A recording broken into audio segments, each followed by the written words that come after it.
ঠাস ঠাস ঠাস। ভাবছেন কার গালে পড়ছে? বলছি শুনুন তাহলে। আজকে চৌধুরী বাড়ির বড় মেয়ের এঙ্গেজমেন্ট, বাড়ি সাজানো হচ্ছে সুন্দর করে। রাহুল বাগানে ক্যাটারিং এর লোকদের সাথে কাজ করছিল। তখন কেউ এসে রাহুলের কলার ধরে ঘুরিয়ে রাহুলের গালে থাপ্পড় বসিয়ে দিল। চৌধুরী বাড়িতে থাকা সবাই তাকিয়ে আছে রাহুলের দিকে, আর রাহুল তাকিয়ে আছে থাপ্পড় মারা সেই মানুষটার দিকে। রাহুল আচমকা এমন পরিস্থিতির জন্য প্রস্তুত ছিল না, তাই তো রাহুল 3টা থাপ্পড় খেয়ে কয়েক পা পিছিয়ে মাটিতে পড়ে যায়। তখন রাহুল সামনে তাকায়। এই চৌধুরী বাড়ির কেউ আজ পর্যন্ত রাহুলের সাথে খারাপ ব্যবহার করেনি, তবে কয়েকজন আছে যে রাহুলকে ছোটবেলা থেকে সহ্য করতে পারে না। কে রাহুলকে থাপ্পড় মেরেছে সেটা দেখার জন্য রাহুল সামনে তাকায়। রাহুল সামনে তাকিয়েও অবাক। থাপ্পড়গুলো এতই জোরে মেরেছে আমার ঠোঁট কেটে রক্ত বের হয়ে গেছে। এই রক্ত বের হয়ে যাওয়া আজ আমার জন্য নতুন কিছু না। এই রকম অনেক রক্ত আমার শরীর থেকে ঝরেছে। আমি রক্তগুলো মুছে নিলাম। তখন কেউ বলে ওঠে, এই ছোট লোকের বাচ্চা, একটা কাজ দিলে তো সেটা সময় মতো করতে পারিস না, শুধু শুধু আমাদের বাড়িতে এসে আমাদের খাবার নষ্ট করছিস। এই অনাথের বাচ্চা, আমার কাপড়গুলো লন্ড্রি থেকে কে নিয়ে আসবে? তোর বাবা না তোর মা নিয়ে আসবে আমার কাপড়গুলো। আর কয়টা বেজেছে খেয়াল আছে তোর? আমি সামনে তাকিয়ে দেখলাম উর্মি ম্যাডাম দাঁড়িয়ে আছেন, যাকে আমি এই পুরো চৌধুরী বাড়ির মাঝে জমের মতো ভয় পাই। আমার আর বুঝতে বাকি রইল না, এখন আমার মৃত বাবা আর মাকে নিয়ে ও কথা উঠবে। আর এখন যদি তার প্রতিবাদ করি, তাহলে এই বাগানে সকল মানুষের সামনে উর্মি ম্যাডাম চেঁচামেচি শুরু করবে। হঠাৎ করে তখন মনে পড়ে ম্যাডামের কাপড়গুলো লন্ড্রি থেকে আনা হয়নি। ইস রে, আমিও ভুলে গেছিলাম একদম। আমি একটা হালকা হাসি মুখে বজায় রেখে ম্যাডামকে উদ্দেশ্য করে বললাম, ম্যাডাম একটা কথা বলবো? কি, তাড়াতাড়ি বলে বিদায় হ অনাথের বাচ্চা। আগে বলেন মারবেন না। তুই কি মজা করছিস আমার সাথে, না আরো একটা দিব? মজা আর আপনার সাথে? আমি হলাম সামান্য একজন চাকর, আর আপনি হলেন আমার ম্যাডাম। বল কি বলবি? আজকে তো আপনার এঙ্গেজমেন্ট। হ্যাঁ তো। ম্যাডাম, আজকে যদি আপনি ইউরোপিয়ান পোশাক পরেন তাহলে আপনাকে অনেক সুন্দর লাগবে। হালকা আকাশি রঙের শাড়ির সাথে চোখে হালকা কাজল, খোলা চুল, আপনাকে দেখতে অনেক সুন্দর লাগে। আর আপনার স্বামী পুরো ফিদা হয়ে যাবে আপনাকে দেখে। কি বললি আবার বল। ম্যাডাম, ভুল হয়ে গেছে, আর বলবো না। আমি এক্ষুনি ছুটে যাচ্ছি, আপনার কাপড়গুলো নিয়ে আসছি। আপনি আপনার রুমে যান, আমি কাপড়গুলো নিয়ে আসতেছি। এদিকে আয়।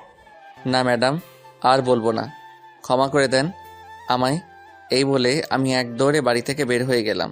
এবার আমাদের গল্পের নায়ক আর নায়িকার পরিচয় দেওয়া যাক। আমাদের গল্পের নায়কের নাম রাহুল চৌধুরী। সে 10 বছর বয়স থেকেই এই চৌধুরী বাড়িতে কাজ করছে। রাহুল এবার ম্যানেজমেন্ট নিয়ে মাস্টার্স করেছে, সেটা আবার সবার আড়ালে। রাহুলের বাবা মাই পৃথিবীতে বেঁচে নেই। রাহুল বড় হয়েছে একটা অনাথ আশ্রমে। রাহুলের বাবা মাকে তার রাহুল জানে না, আর আমাদের দেশে এরকম ছেলেকে অনাথ বলা হয়। একদিন উর্মির বাবা শরীফুল চৌধুরী একটা কাজে আশ্রমে গিয়ে রাহুলের সাথে পরিচয়, তারপর রাহুলকে তার বাড়িতে নিয়ে আসেন। রাহুলকে চৌধুরী বাড়ির সবাই অনেক ভালোবাসে, তবে উর্মি ছোটবেলা থেকে রাহুলকে সহ্য করতে পারত না। আর বাকিটুকু না হয় গল্প পড়তে পড়তে জানতে পারবেন। এবার আসি আমাদের নায়িকার পরিচয় পর্বে। আমাদের গল্পের নায়িকার নাম উর্মি চৌধুরী। উর্মি তার বাবা মায়ের একমাত্র মেয়ে। উর্মি আমেরিকা থেকে অনার্স কমপ্লিট করে দেশে ফিরেছে। আজকে উর্মির এঙ্গেজমেন্ট তার ভালোবাসার মানুষ জয়ের সাথে। আর বাকিটুকু গল্পের সাথে থাকলে জানতে পারবেন। এদিকে রাহুল লন্ড্রি থেকে কাপড় নিয়ে বাসায় এসে উর্মির দরজার সামনে দাঁড়িয়ে দরজা কড়া নাড়ে। তখন উর্মি ভেতর থেকে বলে, আয় ভেতরে। কাপড়গুলো নিয়ে আমি রুমে ঢুকে দেখতে পেলাম ম্যাডাম তার আলমারিতে কি কাজ করছিলেন। তখন আমি কাপড়গুলো ম্যাডামের বিছানার উপর রেখে যেই চলে আসতে যাব, তখন উর্মি ম্যাডামের সাথে ধাক্কা লাগে। ম্যাডাম তার আলমারি থেকে কাপড়গুলো নিয়ে সেগুলো ঠিক করতে করতে আমার দিকে আসছিলেন। ধাক্কা খেয়ে আমি নিচে আর ম্যাডাম আমার উপরে। আমি তখন ম্যাডামকে আমার উপর থেকে সরিয়ে উঠে পড়লাম। তখন ম্যাডাম আবার আমার গাল লাল করে দিয়ে বলেন, ফকিরের বাচ্চা ফকির, তোর সাহস হয় কি করে আমাকে স্পর্শ করার? সরি ম্যাডাম, ভুল বশত হয়ে গেছে, আমি ইচ্ছে করে করিনি। মেয়ে দেখলে কি গায়ে পড়তে ইচ্ছা করে তোর, ছোট লোকের বাচ্চা? ম্যাডাম, ভুল বশত হয়ে গেছে, সামনে থেকে আর এমন হবে না, আমায় ক্ষমা করে দেন ম্যাডাম। বাড়ির চাকর চাকরের মতো থাকবি, আর সামনে থেকে আর এমন হলে তোর জীবনের আলো নিভিয়ে দিব। ম্যাডাম, এমন আর হবে না, তোর মতো অনাথ ছোট লোকের বাচ্চা কি করে যে আমাদের বাসায় আসলো সেটা আমি চিন্তা করে পাই না।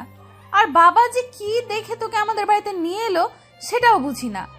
আমার চোখের সামনে থেকে বিদায় হ, বের হ রুম থেকে এখনই। আমি তাড়াতাড়ি করে ম্যাডামের রুম থেকে বের হয়ে ছাদে চলে গেলাম। ছাদে গিয়ে নিজের চোখের জল ঝরাতে লাগলাম। শুনেছি ছেলেরা নাকি কান্না করে সবার আড়ালে, আমি তেমনি ছাদে এসে সবার আড়ালে চোখের জল ফেলেছি। তখন কেউ আমার কাঁধে হাত রাখলো। আমি চোখের জল মুছে পিছনে তাকিয়ে দেখলাম দাদিমা আর ছোট আম্মু দাঁড়িয়ে। আপনাদের বলা হয়নি, উর্মির মা আর বাবাকে আমি ছোট আম্মু আর ছোট আব্বু বলে ডাকি, আর উর্মির দাদিকে আমি দাদিমা বলে ডাকি। তখন বললাম, দাদিমা, ছোট আম্মু, তোমরা এখানে? খুব কষ্ট হচ্ছে তাই না রে বাবা? আরে ছোট আম্মু, এগুলো আমার মতো অনাথের সহ্য হয়ে গেছে, তবে মা বাবাকে নিয়ে কেউ গালি দিলে কেন জানি কষ্ট হয়। অথচ আমি আমার নিজের বাবা আর মাকে কখনো দেখি নাই। কে বলেছি তুই অনাথ? আমরা তাহলে তোর কি হই? দাদিমা, কথা আছে না, কে আপন আর কে পর, তা বোঝা বড় কষ্টকর। কি বললি তুই? তুই এই কথাটা আমাদের বলতে পারলি দাদু ভাই? ছোট আম্মু, দাদিমা, তোমরা হয়তো জানো এই কথাটার মানে। সবকিছু পাওয়ার পরেও নিজের কাছে মায়ের আর বাবার স্নেহের কমতি তো থেকে যায়। হয়েছে তোর বড়দের মতো কথা বলা, চল নিচে চল, একটু পর অনুষ্ঠান শুরু হবে। না ছোট আম্মু, আমি এখানে ঠিক আছি। শুধু শুধু নিচে গিয়ে অপমানিত হতে চাই না। সবাই চলে গেলে আমি নিচে আসব। বোমা, বাদ দাও, রাহুলকে জোর করো না। এখন একটু ওর একা থাকা প্রয়োজন।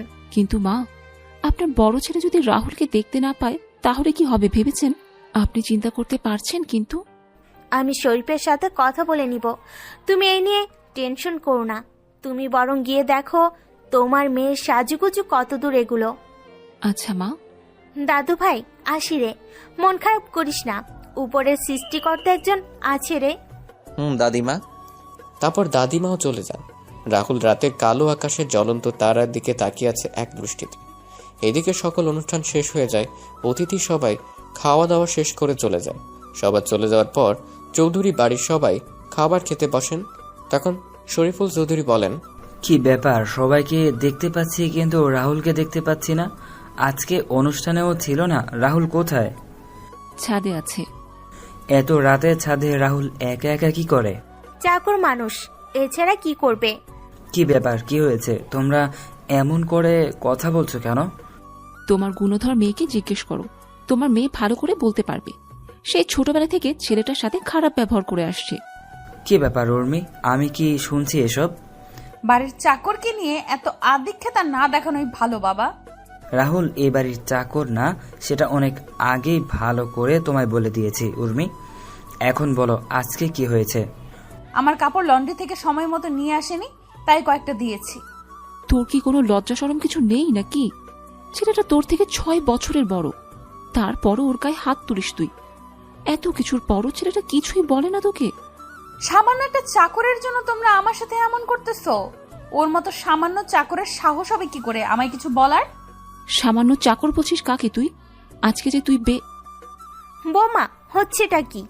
কি বলো মা, তুমি কি বলতে চাইছিলে? তুমি এখন আমি বেঁচে এরপরে কি মা? ও কিছু না, তুমি আর সামনে থেকে রাহুলের সাথে খারাপ ব্যবহার করবে না, আর যাতে তোমার নামে কোনো বিচার না আসে সেটা খেয়াল রাখবে উর্মি। শরীফুল চৌধুরী খাবার না খেয়ে উঠে পড়েন। ছাদে গিয়ে দেখতে পেলেন রাহুল আকাশের দিকে মুখ করে শুয়ে আছে। তখন তিনি রাহুলের পাশে গিয়ে বসলেন। রাহুল হয়তো গভীর মনোযোগ দিয়ে আকাশের দিকে তাকিয়েছিল, যার জন্য কারো আসার শব্দ শুনতে পায়নি। তখন শরীফুল চৌধুরী রাহুলকে ধাক্কা দিলেন। রাহুল পাশে তাকিয়ে দেখল তার ছোট আব্বু। তখন রাহুল বলে, ছোট আব্বু, তুমি কখনো এলে? এই তো মাত্রই আসলাম। কি করছিলি? তারা দেখছিলাম ম্যাডামের এঙ্গেজমেন্টের সবকিছু শেষ হয়ে গেছে। হ্যাঁ, মন খারাপ তোর বাবা? না না ছোট আব্বু, আজকে ঘটনা আমি সব শুনেছি। রাহুল তোর সাথে অনেক দিন ধরে একটা কথা বলার হয়নি রে। কি কথা ছোট আব্বু? কেউ মনে হচ্ছে আমাদের ক্ষতি করতে চাচ্ছে, আমাদের কোম্পানির সব কিছুর ইনফরমেশন কিভাবে যেন জেনে যাচ্ছে। আমার হাতের কয়েকটা কন্ট্রাক্টও ইতিমধ্যে আমার হাত থেকে বেরিয়ে যাচ্ছে, আমি কিছুই বুঝতে পারছি না রে। আর কয়েকদিন পরে উর্মির বিয়েও, সব কিছু মিলে কেমন যেন একটা অদ্ভুত পরিস্থিতির সৃষ্টি হয়েছে। আরে ছোট আব্বু, চিন্তা করো না, সব কিছু ঠিক হয়ে যাবে। যাও, তুমি গিয়ে ঘুমিয়ে পড়ো। তুইও চল আমার সাথে, একসাথে খাবার খাবো। কি, তুমি এখনো খাবার খাওনি কেন? তুই খাবার টেবিলে নেই তাই আর খাইনি। আচ্ছা চলো, খাবার খাবে এখন? তারপর শরীফুল চৌধুরী আর রাহুল নিচে এসে খাওয়া শুরু করলেন। খাওয়া দাওয়া শেষ করে যে যার যার রুমে গিয়ে ঘুমিয়ে পড়ে। এদিকে রাহুল রুমে বসে কিছু কাজ করে আর কিছু জিনিস পর্যবেক্ষণ করা শুরু করলো। কিছু সময় পর রাহুলও আবার ঘুমিয়ে পড়ে। পরদিন সকালে রাহুল ঘুম থেকে উঠে বাগানে থাকা সকল গাছে পানি নিয়ে ছাদে থাকা গাছগুলোতে পানি দিয়ে নিচে এসে সবার জন্য সকালে নাস্তা তৈরি করছিল। তখন ছোট আম্মু এসে রাহুলকে বলেন, ওই, তোকে সকাল সকাল রান্নাঘরে আসতে মানা করেছি না? আরে ছোট আম্মু, এই একবেলাই তো তোমাদের জন্য নাস্তা তৈরির সুযোগ হয়, আর বাকি সময় তো ম্যাডাম আর ছোট আব্বুর সাথে থাকতে হয়। আর এটা তো আমার ছোটবেলা থেকে করতে করতে অভ্যাসে পরিণত হয়েছে। এটা এখন পরিবর্তন কর, তুই এখন আর আগের রাহুল নেই। তখন শরীফুল চৌধুরী ছোট ভাইয়ের স্ত্রী সুলতানা রহমান নিচে নামতে নামতে বলেন, ভাবি, আপনি যে কি বলেন না, চাকর তো চাকরই থাকবে, ছোট আর বড় কি, সে তো আজীবন চাকরই থাকবে। রাহুল সুলতানা রহমানের কথা শুনে হালকা হাসি মুখে এনে কাজে মনোযোগ দেন। আর ছোট আম্মু সুলতানা রহমানকে উদ্দেশ্য করে বলেন, তুই ঠিকই বলেছিস, অমানুষ তো আর কোনোদিন মানুষ হয় না। অমানুষ কিভাবে মানুষের মূল্য দিবে? ভাবি, তুমি কি কথাটা আমায় বললে? দেখ সুলতানা, তুই কথাটা কিভাবে নিবি সেটা তোর বিষয়, আর আমি কি তোকে মিন করে বলেছি? রাহুল সকলের জন্য নাস্তা রেডি করে টেবিলে সাজিয়ে রাখে। তারপর রাহুল উর্মির জন্য সেদ্ধ ডিম আর চিকেন ব্রেস্ট, টমেটো, শসা ও পেঁয়াজের সঙ্গে পিপার যোগ করে উর্মির জন্য সালাদ তৈরি করে উর্মির রুমের সামনে গিয়ে দরজা কড়া নাড়ে।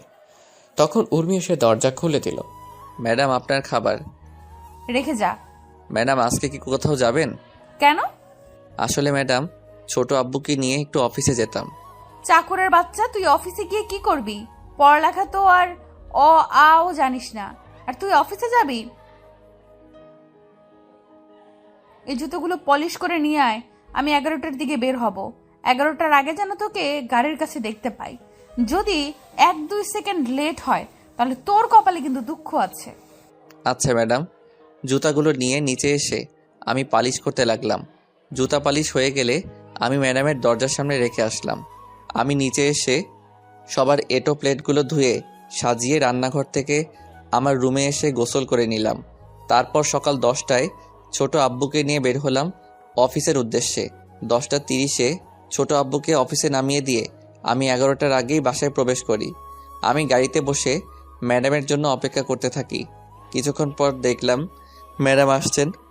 গাড়ি থেকে বের হয়ে পিছনে দরজা খুলে দিলাম। ম্যাডাম গিয়ে সিটে বসলো। আমি দরজা লাগিয়ে ড্রাইভিং সিটে বসে ম্যাডামকে বললাম, ম্যাডাম কোথায় যাব? এই, শপিং মলে যাব। আচ্ছা ম্যাডাম। আমি গাড়ি চালানো শুরু করলাম। কিছুক্ষণ পর আমি শপিং মলের সামনে এসে দেখলাম ম্যাডামের বান্ধবীরা দাঁড়িয়ে আছে। আমি গাড়ি থামিয়ে গাড়ি থেকে বের হয়ে গাড়ির দরজা খুলে ম্যাডামকে বললাম, ম্যাডাম চলে আসছি, আপনি নামতে পারেন। গাড়ি পার্কিং করে বসে থাকবি, আর আমি কল দিলে চলে আসবি। আর এই নে 50 টাকা, দুপুরে খাবার খেয়ে নিবি। হাসি মুখে টাকাটা নিয়ে আমি মাথা নাড়ালাম। তারপর ম্যাডাম তার বান্ধবীদেরকে নিয়ে চলে যান শপিং মলের ভিতরে। আমি গাড়িতে বসে রইলাম, ভালো লাগছিল না। তখন গাড়ি থেকে বের হয়ে আশেপাশে একটু হাঁটাহাঁটি করছিলাম। তখন দেখতে পেলাম একজন ভদ্রমহিলা তার ছেলেকে নিয়ে রাস্তা পার হতে পারছেন না। আমি তখন তাদের রাস্তা পার করিয়ে দিয়ে আসছিলাম। তখনই ম্যাডাম ফোন দিলেন। Hello madam. 4র্থ তলায় তাড়াতাড়ি আয় তো একটু। আমি তাড়াতাড়ি করে শপিং মলের 4র্থ তলায় গিয়ে দেখতে পেলাম কয়েকটা ছেলে মিলে ম্যাডাম আর তার বান্ধবীদের সাথে কি যেন কথা বলছে। তবে তাদের কথা বলার ধরনগুলো সুবিধার মনে হচ্ছিল না। আমি ছেলেদের পিছনে গিয়ে বললাম, কি রে, এখানে কি সমস্যা? কিছু না, তুই যা এখান থেকে, কোনো সমস্যা নেই। আচ্ছা ম্যাডাম চলুন, এখানে কোনো সমস্যা নেই, এইখানে একদম চালাকি করার চেষ্টা করবি না, তা না হলে এগুলো দেখছিস। ভাই আমি কি করলাম? আমি তোমাদের জিজ্ঞেস করলাম সমস্যা কি, তোমরা বললে কোনো সমস্যা নেই, তাই তো আমি এদের নিয়ে চলে যাচ্ছি। আমরা তোকে যেতে বলেছি, তবে এই মা। আর কোনো কথা বলার সুযোগ দিলাম না, সোজা মুখ বরাবর একটা ছক্কা হাঁকিয়ে দিলাম। আর ছেলেটা বাউন্ডারির বাইরে, তারপর সব কয়টাকে মারা শুরু করলাম। হঠাৎ কেউ আমার পেটের পাশে ছুরি দিয়ে আঘাত করে।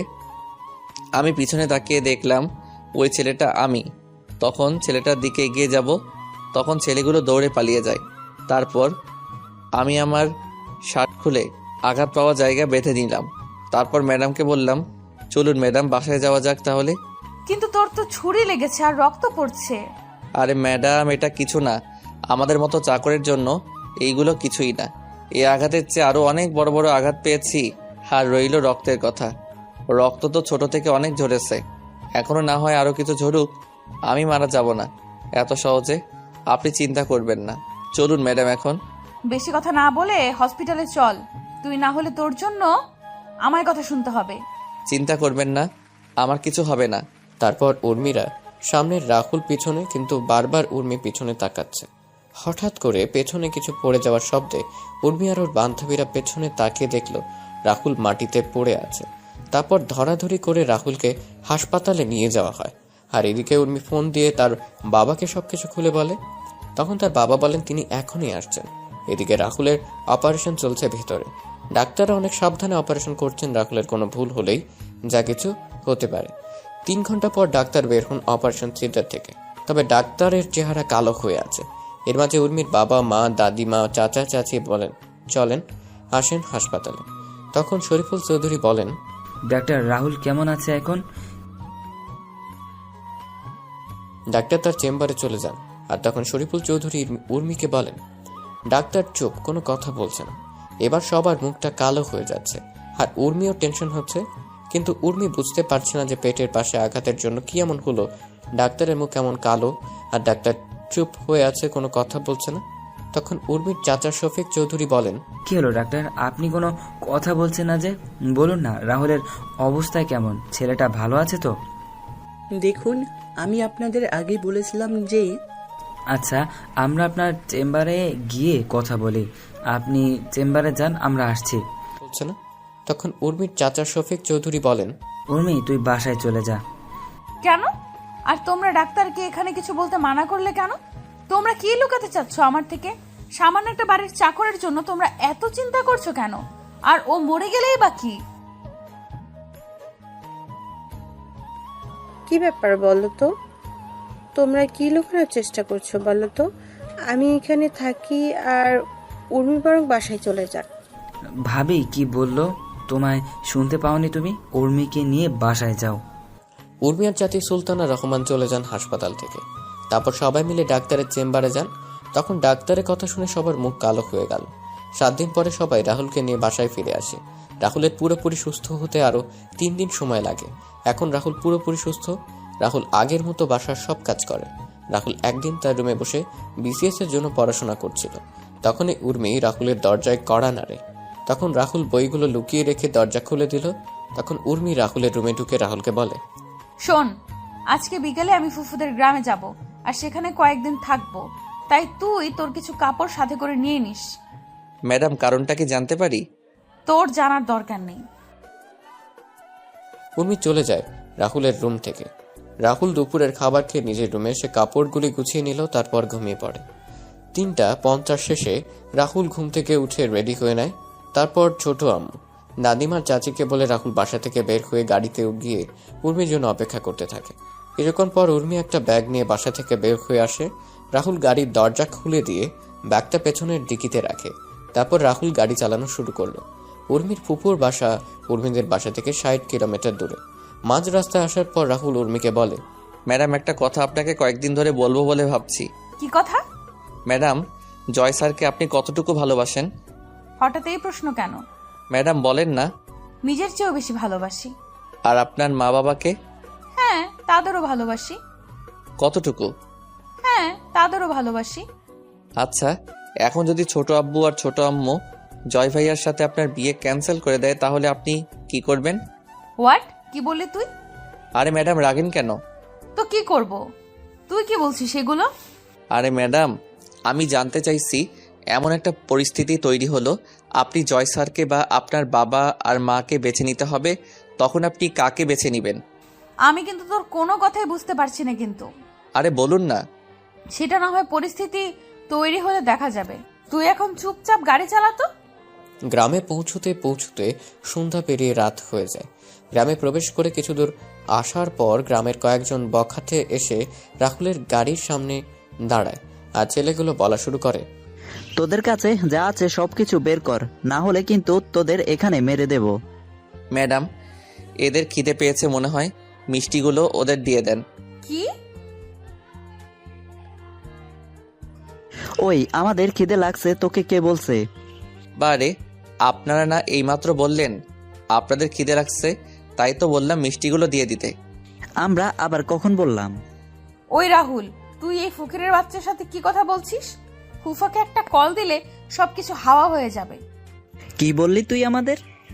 আর তোর কোন বাপকে কল দিবি? দে, আমরা এখানেই আছি। ঠিক বললি তুই? হ্যাঁ। সাহস থাকলে গাড়ির সামনে থেকে সর, আমিও গাড়ি থেকে নেমে তোদের মজা দেখাচ্ছি। সাহস থাকলে বের হয়ে আয়। ওরা গাড়ির সামনে থেকে সরে যাওয়া মাত্রই আমি দরজা হালকা খুলে ওদের দিকে ঝুঁকে বাম পা গিয়ারে রেখে চাপ দিলাম।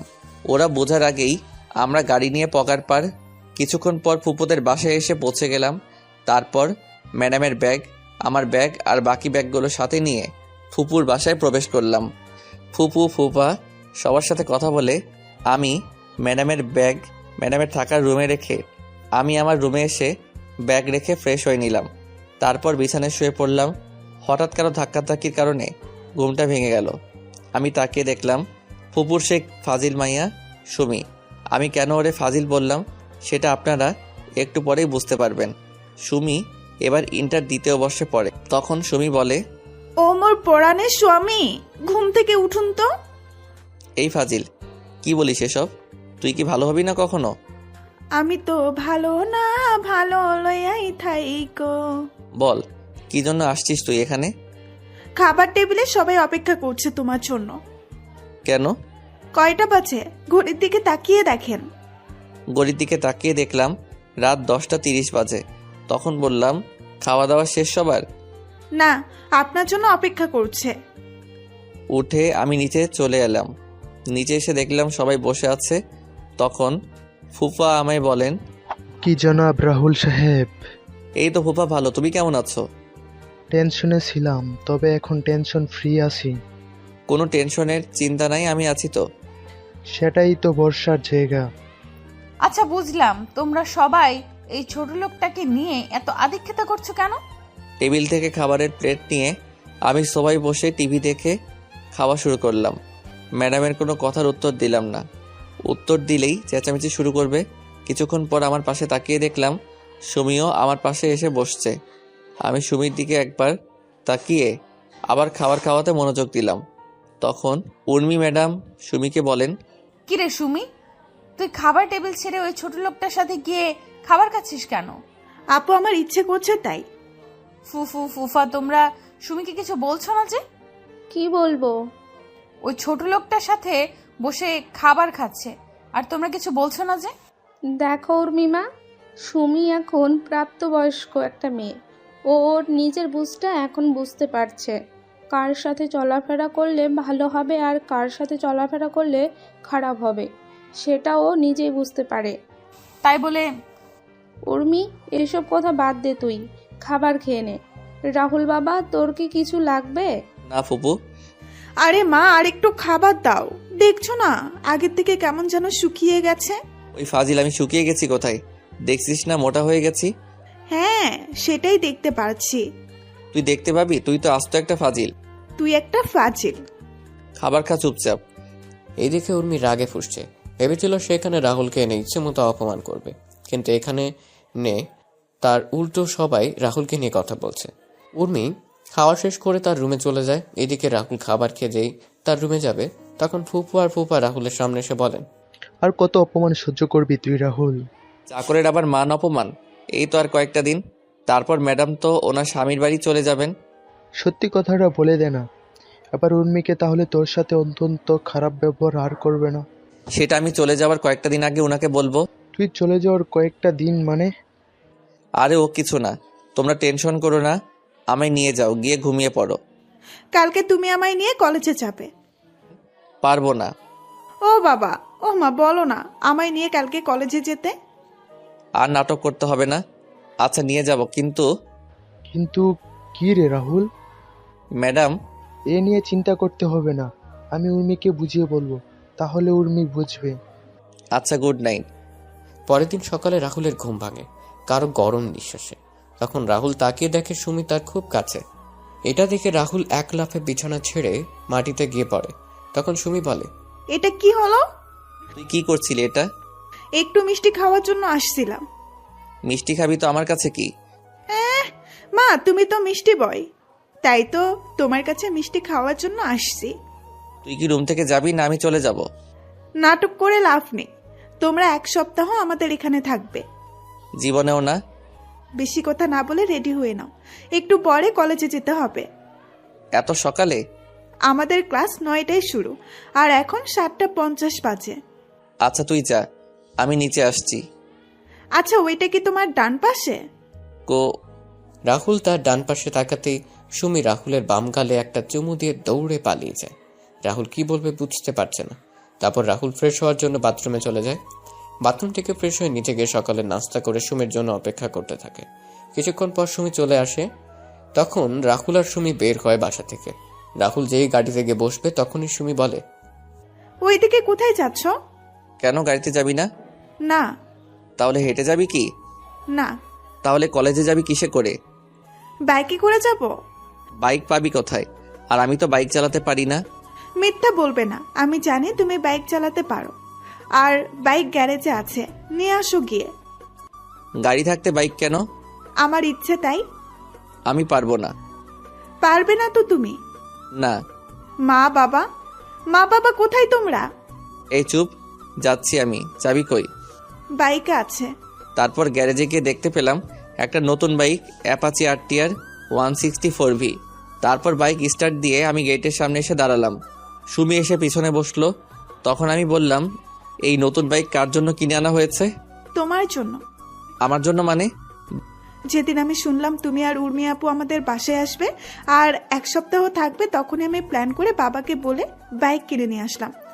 আর তুমি এভাবে আমায় নিয়ে প্রত্যেক দিন কলেজে নিয়ে যাবে। বাহ, ডেকি স্বর্গে গেলেও ধান ভাঙবে। তুমি কি বললে এক্ষুনি?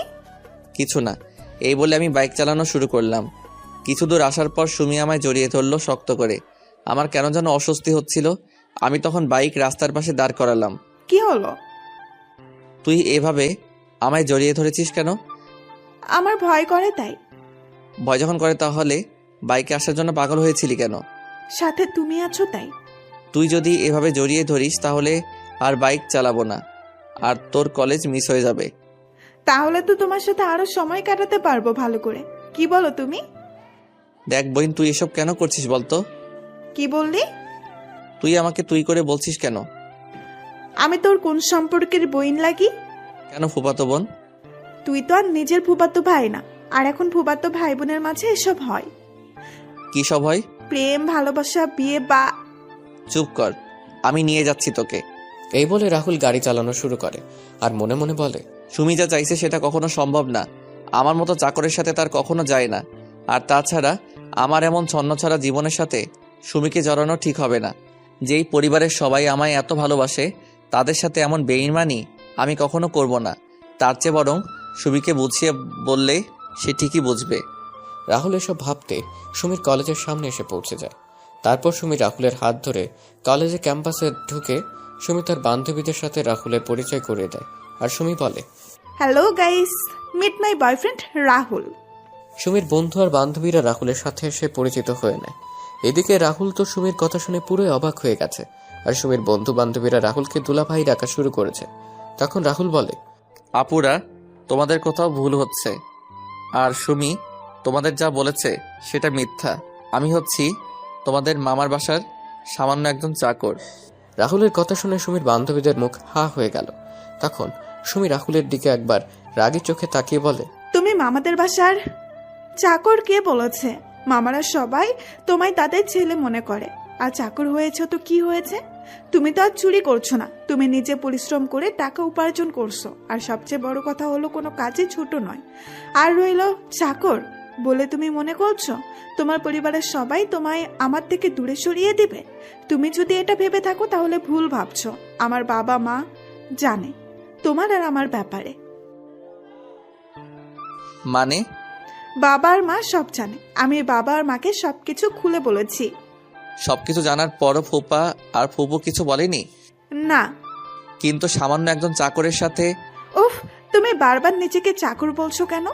তোমায় আমরা কেউ চাকর বলেছি কখনো? এর মাঝেই ক্লাসের বেল বেজে যায়। সুমি আর তার বন্ধু বান্ধবীরা চলে যায়। রাহুল গিয়ে বাইকে বসে সুমির কথাগুলো ভাবছে। এভাবে কেটে যায় কয়েক ঘন্টা। সুমি ক্লাস শেষ করে চলে আসে আর রাহুল ভেবেচিন্তে কিছু সিদ্ধান্ত নিয়ে নেয়। তখন রাহুল বাইক স্টার্ট দিল। কিছু দূর আসার পর রাহুল বলে, বলো কি কথা? মনে মনে বললাম, আরে গাধা বলে দে না, আমি যে কথাটা এতদিন ধরে শুনতে চাইছি। রাহুল আরো কিছু কথা বলতে যাবে তার আগেই ফোন বেজে ওঠে। রাহুল ফোন রিসিভ করে কিছু বলতে যাবে তার আগে ওপাশ থেকে যা শুনলো তাতে রাহুলের হাত থেকে ফোন মাটিতে পড়ে গেল। তখন সুমি বলে, কি হলো, বসে পড়লে যে? ম্যাডাম কল দিয়েছিল। আর কি? এখন বাসায় না গেলে আমার অবস্থা খারাপ করে দিবে বলেছে। আরে আপু কিছু করবে না, তোমায় ভয় দেখাচ্ছে আপু। না, লেট করা যাবে না। ম্যাডাম রেগে আছে অনেক। তুই বাইকে উঠে পড়। বাসায় গিয়ে আগে ম্যাডামের মেজাজ ঠান্ডা করতে হবে, তা না হলে ম্যাডাম আমার অবস্থা খারাপ করে দিবে। তুমি না বললে আমায় কি বলবে? বেঁচে থাকলে পরে বলবো। তুই তাড়াতাড়ি করে বাইকে ওঠ। উঠছি। সুমি মন খারাপ করে বাইকে উঠে পড়ে। রাহুল বাইক চালাতে শুরু করে। কিছুক্ষণ পর রাহুল বাসায় এসে পৌঁছে যায়। সুমিকে নামিয়ে দিয়ে রাহুল বাইকে গ্যারেজে রেখে সোজা উর্মির দরজার সামনে গিয়ে কড়া নাড়ে। তখন উর্মি বলে, ভেতরে আয়।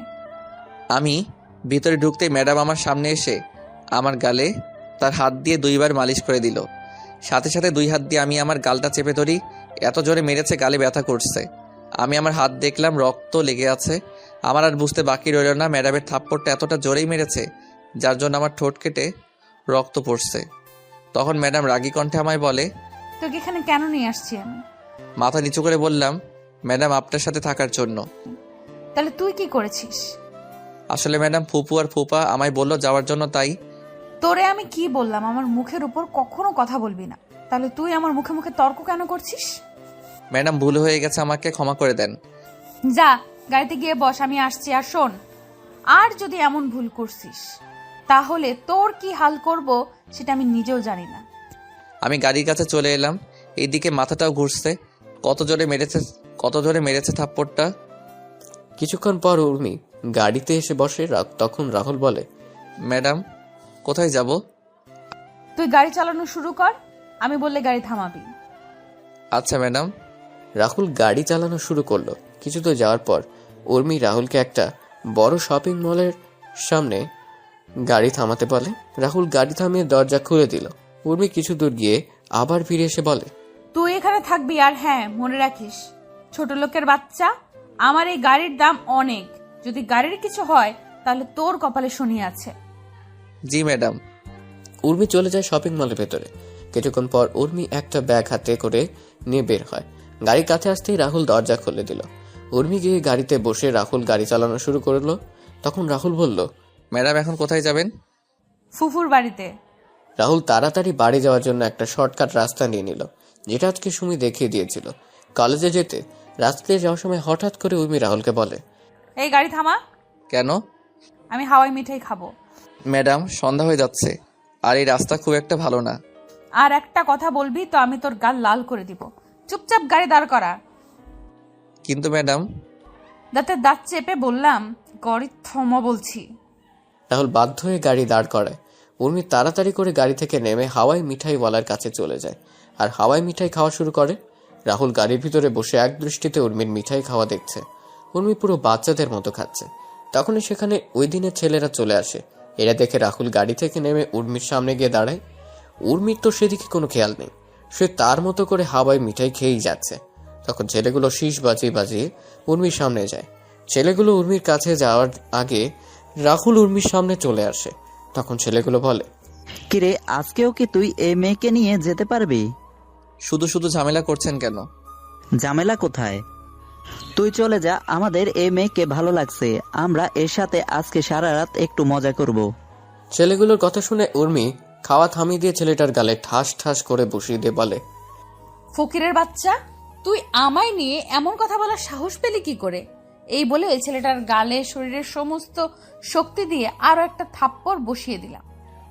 আরেকটা ছেলে যখন এগিয়ে আসবে তখন রাহুল ওই ছেলেকে মারা শুরু করলো। কিছুক্ষণ পর আরো কয়েকজন এসে ওই ছেলেদের সাথে যোগ দিল। রাহুল কোনো উপায় না পেয়ে উর্মিকে নিয়ে দৌড়ানো শুরু করলো। দৌড়াতে দৌড়াতে রাহুলরা আর একটা গ্রামে চলে যায়। ওই গ্রামে গিয়ে রাহুলরা একটা মসজিদে আশ্রয় নেয় আর মসজিদের মুয়াজ্জিনকে সব খুলে বলে। মুয়াজ্জিন সব শুনে রাহুল আর উর্মিকে বসতে বলে।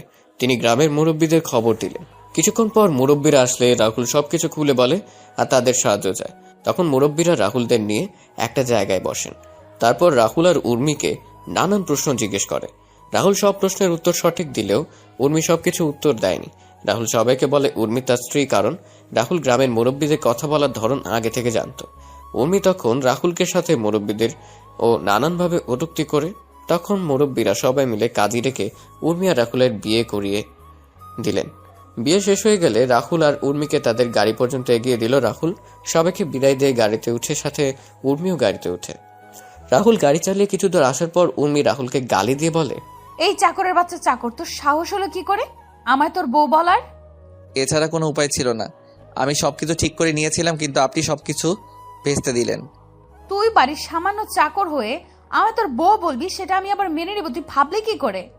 ম্যাডাম, আপনি গ্রামের মুরব্বীদের কথার মানে বুঝবেন না আর মুরব্বীদের কথার উত্তর দিতে পারবেন না, তাই আমি আপনাকে আমার বউ বলেছি। আপনি যদি আমার সাথে তাল মিলিয়ে কথা বলতেন তাহলে আজকে আপনার সাথে আমার বিয়ে কখনো হতো না। আপনি আপনার জেদ আর ইগোর জন্য আজকের এই পরিস্থিতির সৃষ্টি হয়েছে। আমি এই বিয়ে মানি না, আর না তোকে আমার স্বামী বলেও মানি।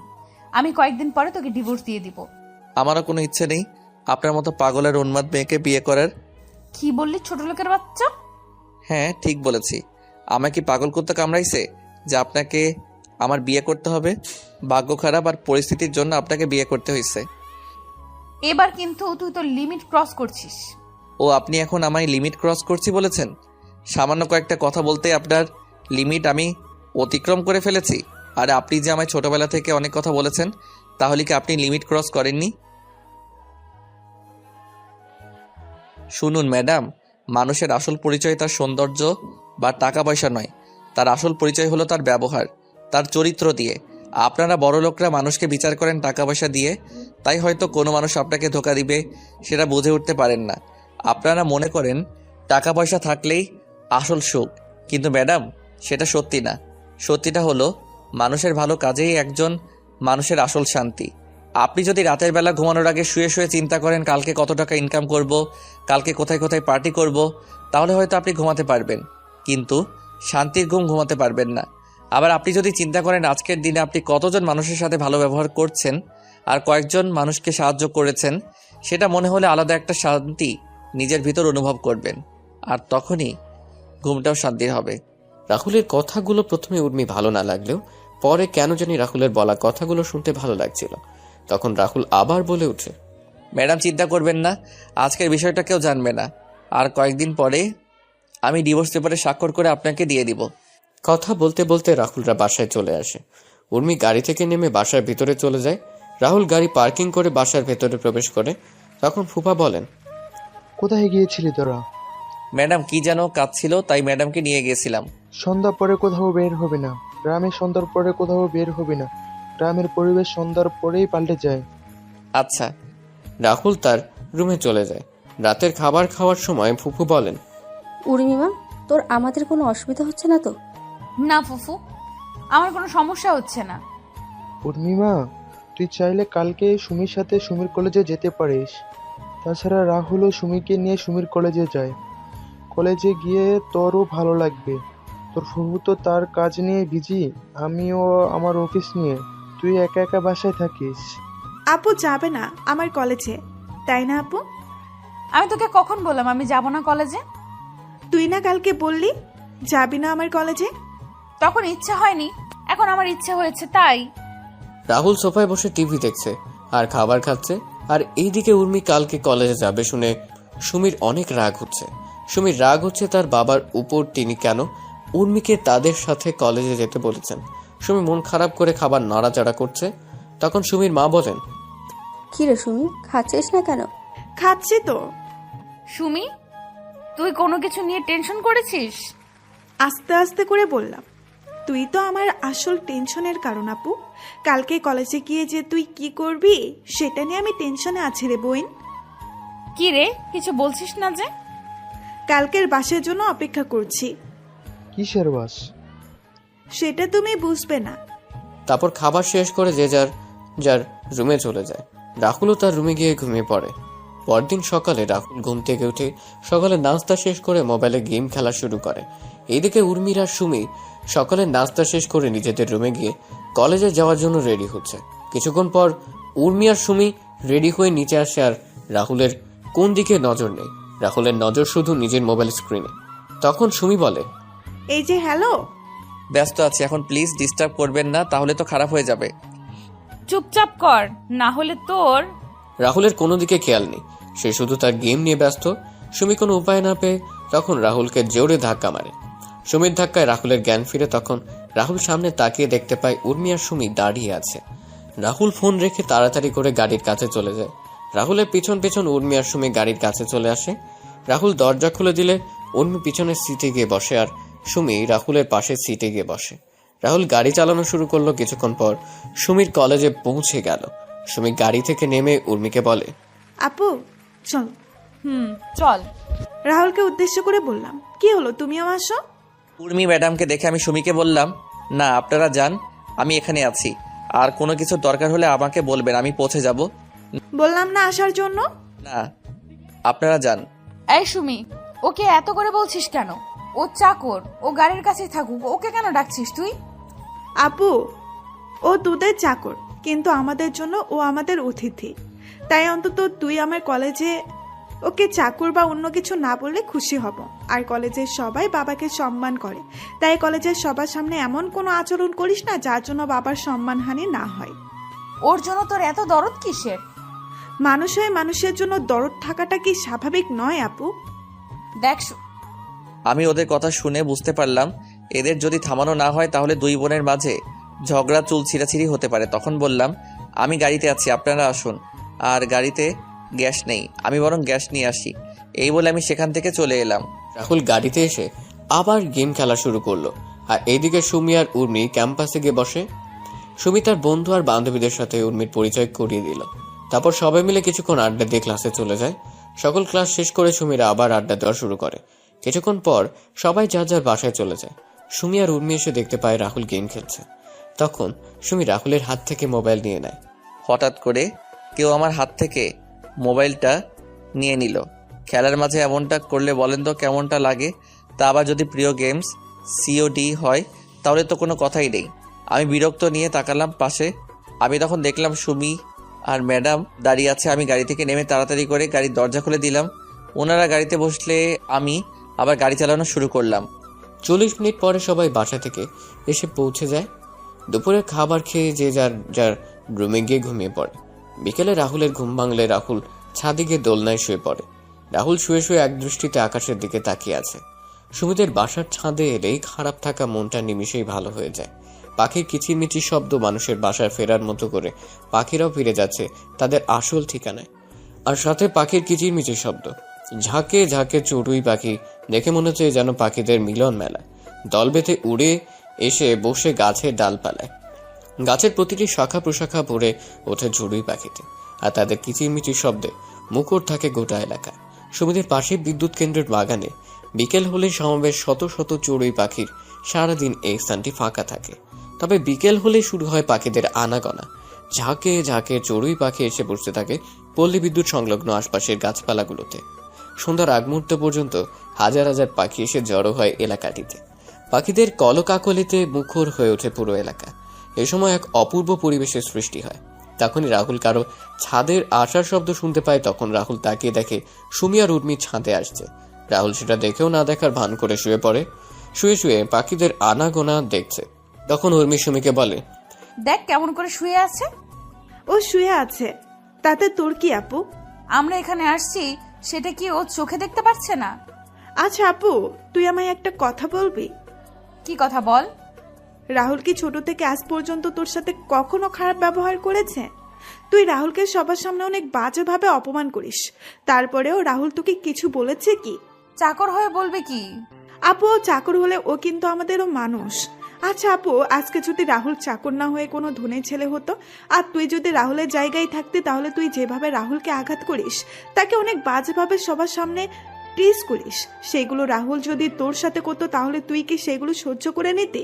আপু, আমরা যেমন কষ্ট পেলে সেগুলো সহজেই প্রকাশ করতে পারি, কিন্তু রাহুল কষ্টগুলো সহজেই প্রকাশ করতে পারে না। রাহুল তার মনের কষ্টগুলো নিজের মাঝে জমিয়ে রাখে। জানিস তো আপু, মানুষ যখন তার নিজের কষ্টগুলো কারোর সাথে শেয়ার করতে পারে না, তখন আকাশের দিকে তাকিয়ে সেই কষ্টগুলো শেয়ার করে। আপু, তারপরেও যদি তুই চাস তাহলে আমি রাহুলকে এখান থেকে তুলে দিচ্ছি। সুমির কথাগুলো শুনে কেন জানি উর্মি মনে কিছুটা মায়া হলো রাহুলের জন্য। তখন উর্মি রাহুলের চেহারার দিকে তাকালো। আসলে রাহুলের চেহারায় কষ্টের ছাপ। তখন উর্মি মনে মনে বলে, সত্যি তো, ওর চেহারায় কষ্টের ছাপ স্পষ্ট। না, আমার ওর সাথে এমনটা করা ঠিক হয়নি। সত্যি তো, আমি কষ্ট পেলে আমার কষ্টগুলো বাবা মা বা পরিবারের সাথে শেয়ার করতে পারি, কিন্তু রাহুলের তো কোনো পরিবার নেই যে তার কষ্টগুলো কারোর সাথে শেয়ার করবে। আমার শত অপমান সহ্য করেও আমায় কোনো একটা কটু কথা বলেনি, কিন্তু রাহুলকে দেখলেই কেন জানি অনেক রাগ হয়। নিজের রাগটাকে কেন জানি কন্ট্রোল করতে পারি না। না, সামনে থেকে ওর সাথে আর এমন করব না। এইদিকে সুমি তাকিয়ে দেখতে পায় উর্মি রাহুলের দিকে তাকিয়ে আছে। তখন সুমি উর্মিকে ধাক্কা দিয়ে বলে, আচ্ছা আপু, তুই দাঁড়া, আমি রাহুলকে তুলে দিচ্ছি দোলনা থেকে। সুমিকে আটকিয়ে দিয়ে বললাম, না লাগবে না, চল নিচে চল, ও ওর মতো থাকুক। চলো ফুফু আর ফুফার সাথে কথা বলি গিয়ে। সুমি উর্মির কথা শুনে একটা মুচকি হাসি দিল। উর্মি সুমিকে আর কোনো কথা বলার সুযোগ না দিয়ে নিচে চলে যায়। সন্ধ্যাবেলা রাহুল ছাদ থেকে নেমে নিচে চলে যায়। সন্ধ্যাবেলা সবাই একসাথে বসে নাস্তা করছে, কিন্তু রাহুলকে দেখে মনে হচ্ছে রাহুল কিছু নিয়ে টেনশনে আছে। তখন ফুফু রাহুলকে বললেন, কি রে রাহুল, কি হয়েছে তোর? তুই এত চুপচাপ বসে আছিস যে, আর কাকে কল দিচ্ছিস বারবার? ফুপুর কথা শুনে সবাই রাহুলের দিকে তাকায়। তখন ফুপা রাহুলকে প্রশ্ন করেন, কি রে রাহুল, কি হয়েছে? কিছু সমস্যা হয়েছে কি? ফুপা, মনে হচ্ছে কিছু একটা সমস্যা হয়েছে। কি সমস্যা? বাড়িতে কল দিচ্ছি কিন্তু কেউ কল রিসিভ করছে না, সবার ফোন বন্ধ দেখাচ্ছে। ওরে চিন্তা করিস না, সব ঠিক হয়ে যাবে। সবাই হয়তো কোনো কাজে ব্যস্ত আছে, তাই ফোন ধরছে না। রাহুলের কথা শুনে উর্মি কল দিল তার বাবা মা চাচা চাচির নাম্বারে, কিন্তু সবার ফোন বন্ধ দেখাচ্ছে। তখন উর্মি বলে, ফুফাও তো ঠিকই বলছে, সবার ফোন বন্ধ, আমি এখন কল দিয়েছিলাম। ফুপা, আমার মনে হয় একবার বাড়িতে যাওয়া আমার উচিত হবে। আরে চিন্তা করিস না, রাতে কোনো কাজে ব্যস্ত আছে হয়তো, তাই ধরছে না। আর কালকে কথা হয়েছিল আমার ভাইয়ের সাথে, ভাই বলল আজকে কি যেন একটা বড় ডিল হবে, তাই সবাই ওই কাজে বিজি এখন, তাই হয়তো কল ধরছে না। চিন্তা করিস না, হাতের কাজ শেষ হলে তোদের সাথে যোগাযোগ করবে। আরে তোরা খাওয়া দাওয়া কর শান্তিতে। রাহুলের কেমন জানি টেনশন হচ্ছে। রাহুল একের পর এক কল দিয়ে যাচ্ছে, কিন্তু ফোন বন্ধ আসছে। রাতের খাবার খেয়ে সবাই ঘুমিয়ে পড়ে। পরের দিন সকালে রাহুল সুমিকে নিয়ে কলেজে যায়। কলেজ থেকে ফেরার পথে সুমি রাহুলকে গাড়ি থামানোর জন্য বলে, কি হলো? এভাবে গাড়ি থামানোর মানে কি? তোমার সাথে আমার কথা আছে। তোর মতো পিচ্চির আবার কি কথা? আরে আমার কথা শুনবে না? আমায় রাগাবে? আচ্ছা বল, কি বলবি? I think. তুমি চিন্তা করো। আরে আরে, আমার পুরো কথাটা তো শুনবে। জি বলেন, কি বলবেন? আমি মনে করি আমি তো। রাহুল গাড়ি থামিয়ে বলে। সুমি আর কিছু বলার আগে রাহুলের ফোন বেজে ওঠে। রাহুল সুমিকে থামিয়ে ফোন বের করে দেখতে পায় একটা অপরিচিত নাম্বার থেকে কল আসছে। অপরিচিত নাম্বার দেখে রাহুল কল রিসিভ করেনি, কিন্তু কয়েকবার রিং হওয়ার পর রাহুল ফোন রিসিভ করে বলে, হ্যালো, কে বলেছেন? রাহুলের প্রশ্ন শুনে ওপাশ থেকে কি উত্তর আসলো সেটা শোনা যায়নি। তবে রাহুল যা শুনলো সেটা শুনে রাহুল কিছু বলবে তার শক্তি বোধ হয় রাহুলের শরীরে নেই। কিছু বলার আগে রাহুল যা শুনতে পায় তাতে করে রাহুল মাথায় যেন আকাশ ভেঙে পড়ে। রাহুল মাথায় হাত দিয়ে বসে পড়ে মাটিতে। তখন সুমি রাহুলের কাছে এসে রাহুলের ফোন হাতে নিয়ে বলে, হ্যালো, কে? হ্যালো, কি হলো, কথা বলছেন না যে? ওপাশ থেকে কোনো কথা বলছে না, শুধু চাপা কান্নার আওয়াজ ভেসে আসছে। তারপরেও ফোনটা কেটে দিল। রাহুলের কাছে গিয়ে রাহুলকে বললাম, কি হলো, হঠাৎ করে বসে পড়লে কেন? আর কে কল দিয়েছিল? কি বললো ফোন দিয়ে? রাহুল কোনো কথা বলছে না, মাথায় হাত দিয়ে নিচু হয়ে বসে আছে। সুমি একের পর এক প্রশ্ন করে যাচ্ছে, কিন্তু রাহুল কিছু বলছে না। হঠাৎ করে রাহুল বসা থেকে দাঁড়িয়ে যায়। তখন রাহুল বলে, এখন আমায় বাসায় যেতে হবে। কেন? সবকিছু ডিটেলসে বলা যাবে না। কিন্তু তুমি না বললে কি বলবে আমায়? কিছু না, বাইকে ওঠো। না, তুমি আগে বলো আমায় কি বলতে চেয়েছিলে। সুমি প্লিজ দয়া করে বাইকে উঠো, আমায় এখন বাসায় যাওয়া লাগবে। না বলছি তো না। তাহলে থাকো তুমি। এই বলে আমি বাইক চালিয়ে বাসায় চলে এলাম। বাসায় এসে ম্যাডামকে ডাকতে ডাকতে লাগলাম, ম্যাডাম ম্যাডাম ম্যাডাম। উর্মি রুমে বসে কানে হেডফোন গুঁজে গান শুনছিল, যার কারণে রাহুলের চিৎকার শুনতেও পাচ্ছিল না। তখন রান্নাঘর থেকে ফুফু বের হয়ে এসে বলেন, কি রে রাহুল, এভাবে চিৎকার করছিস কেন? কি হয়েছে তোর? এত কিছু বলার সময় নেই, আমাদের এখন বের হতে হবে। বের হবি মানে? ফুপু পরে সব বলবো। ম্যাডাম কোথায়? উর্মি তো ওর রুমে আছে। রাহুল তাড়াতাড়ি করে সিঁড়ি বেয়ে উর্মির রুমে গিয়ে দরজা নক না করে উর্মির রুমে ঢুকে পড়ে। রাহুল রুমে ঢুকে দেখতে পায় উর্মি কানে হেডফোন লাগিয়ে উল্টো হয়ে শুয়ে আছে। তখন রাহুল গিয়ে উর্মির কান থেকে হেডফোন খুলে দিল। তখন উর্মি বিরক্তিকর ভাব নিয়ে তাকালো। উর্মি রাহুলকে দেখে রেগে বলে, ছোট লোকের বাচ্চা, তোর সাহস হলো কি করে আমার রুমে ঢুকে আবার আমার কান থেকে হেডফোন খুলে নিস?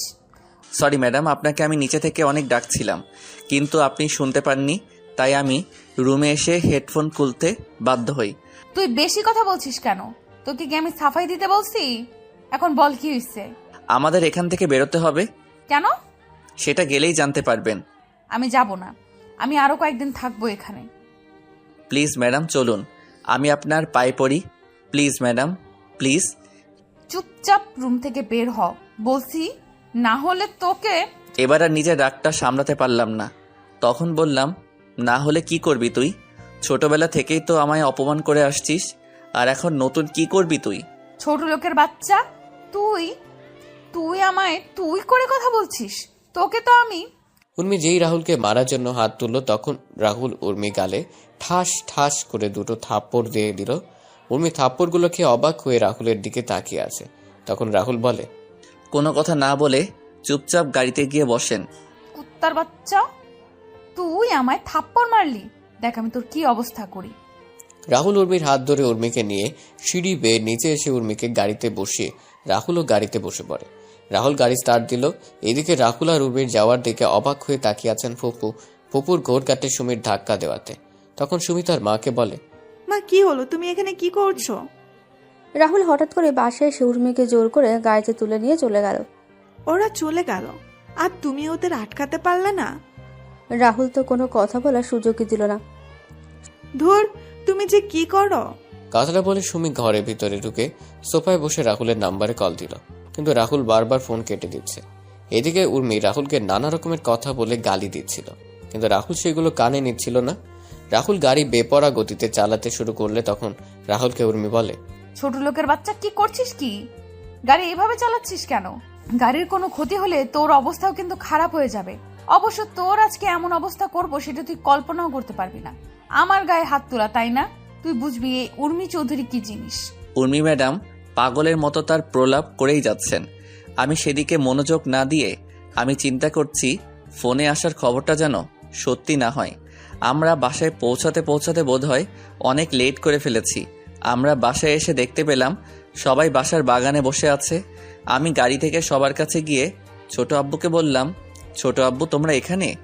বাবারে, আমাদের সব কিছু কেড়ে নিয়েছে ও। কে ছোট আব্বু? আমরা ওকে নিজের ছেলের মতো মনে করতাম, কিন্তু ও যে আমাদের পিছন দিয়ে চোরের মতো ছুরি মেরে দিল, এটা হয়তো আমাদের কপালে লেখা ছিল। ছোট আম্মু, ছোট আব্বু, চাচা চাচি, দাদিমা কান্না করছে। সবচেয়ে আমার কষ্ট লাগছে দাদিমার জন্য। দাদিমাকে এই বয়সে এইভাবে বাসার বাইরে থাকতে হবে।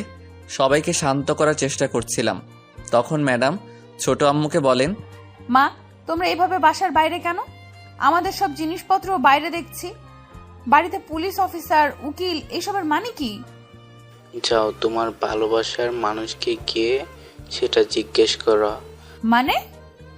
আমি তোকে আগে বলেছিলাম একে বিশ্বাস করিস না।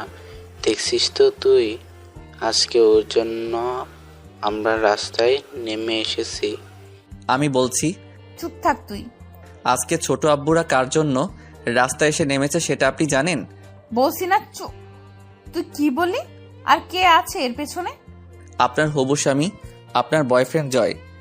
রাহুলের কলার চেপে ধরে বললাম, জয়কে নিয়ে একদম মিথ্যা কথা বললাম, তোকে খুন করে ফেলবো। তুই বাড়ির চাকর, বাড়ির চাকরের মতো থাকবি, আমাদের কথার মাঝে কথা বলতে আসবি না একদম। তখন জয় বাসা থেকে বের হয়ে আসে। জয় এসে উর্মিকে উদ্দেশ্য করে বলে, জানো রাহুল সত্যি বলছে এসব।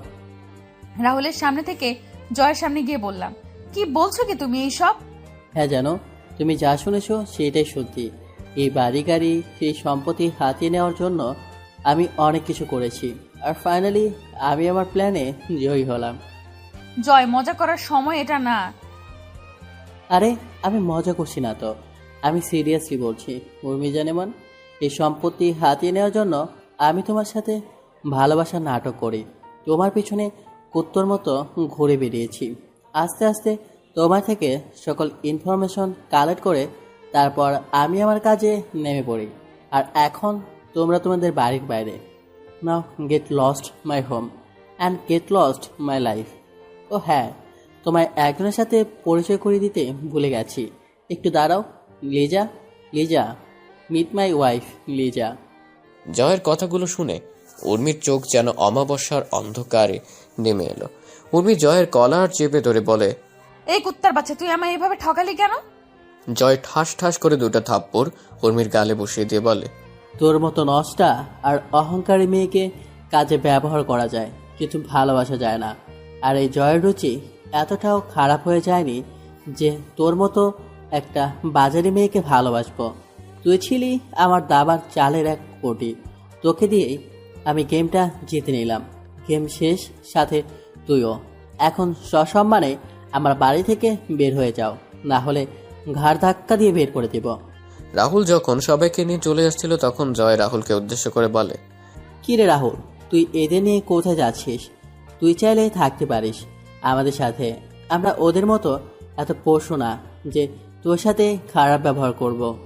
হালকা হেসে বললাম, আমি আপনার মতো বেইমানও না যে যেই বিছানায় ঘুমাবো আবার সেই বিছানায় ভেঙেও ফেলবো। জয় সাহেব চাকর হতে পারি, তবে মালিকের সাথে কোনো সময়ই বেইমানি করব না। তবে খুব তাড়াতাড়ি দেখা হবে আপনার সাথে। জায়গা এটা থাকবে, বাড়িও এটা থাকবে, তফাৎ শুধু হবে আমি বাড়ির মালিক আর আপনি রাস্তার কুত্তা হবেন।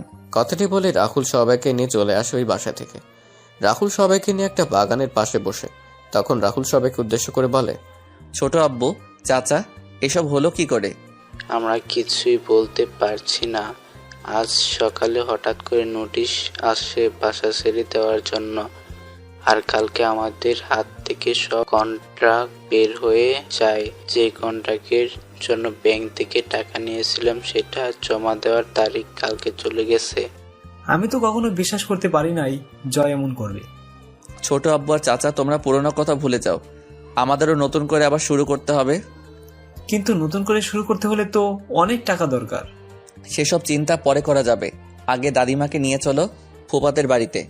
আর ছোট আব্বু আর চাচা, তোমরা সেখানে কয়েকটা দিন থাকতে হবে, আর আমি আবার সিলেটে ফিরে আসব। কেন? কাজ আছে ছোট আম্মু।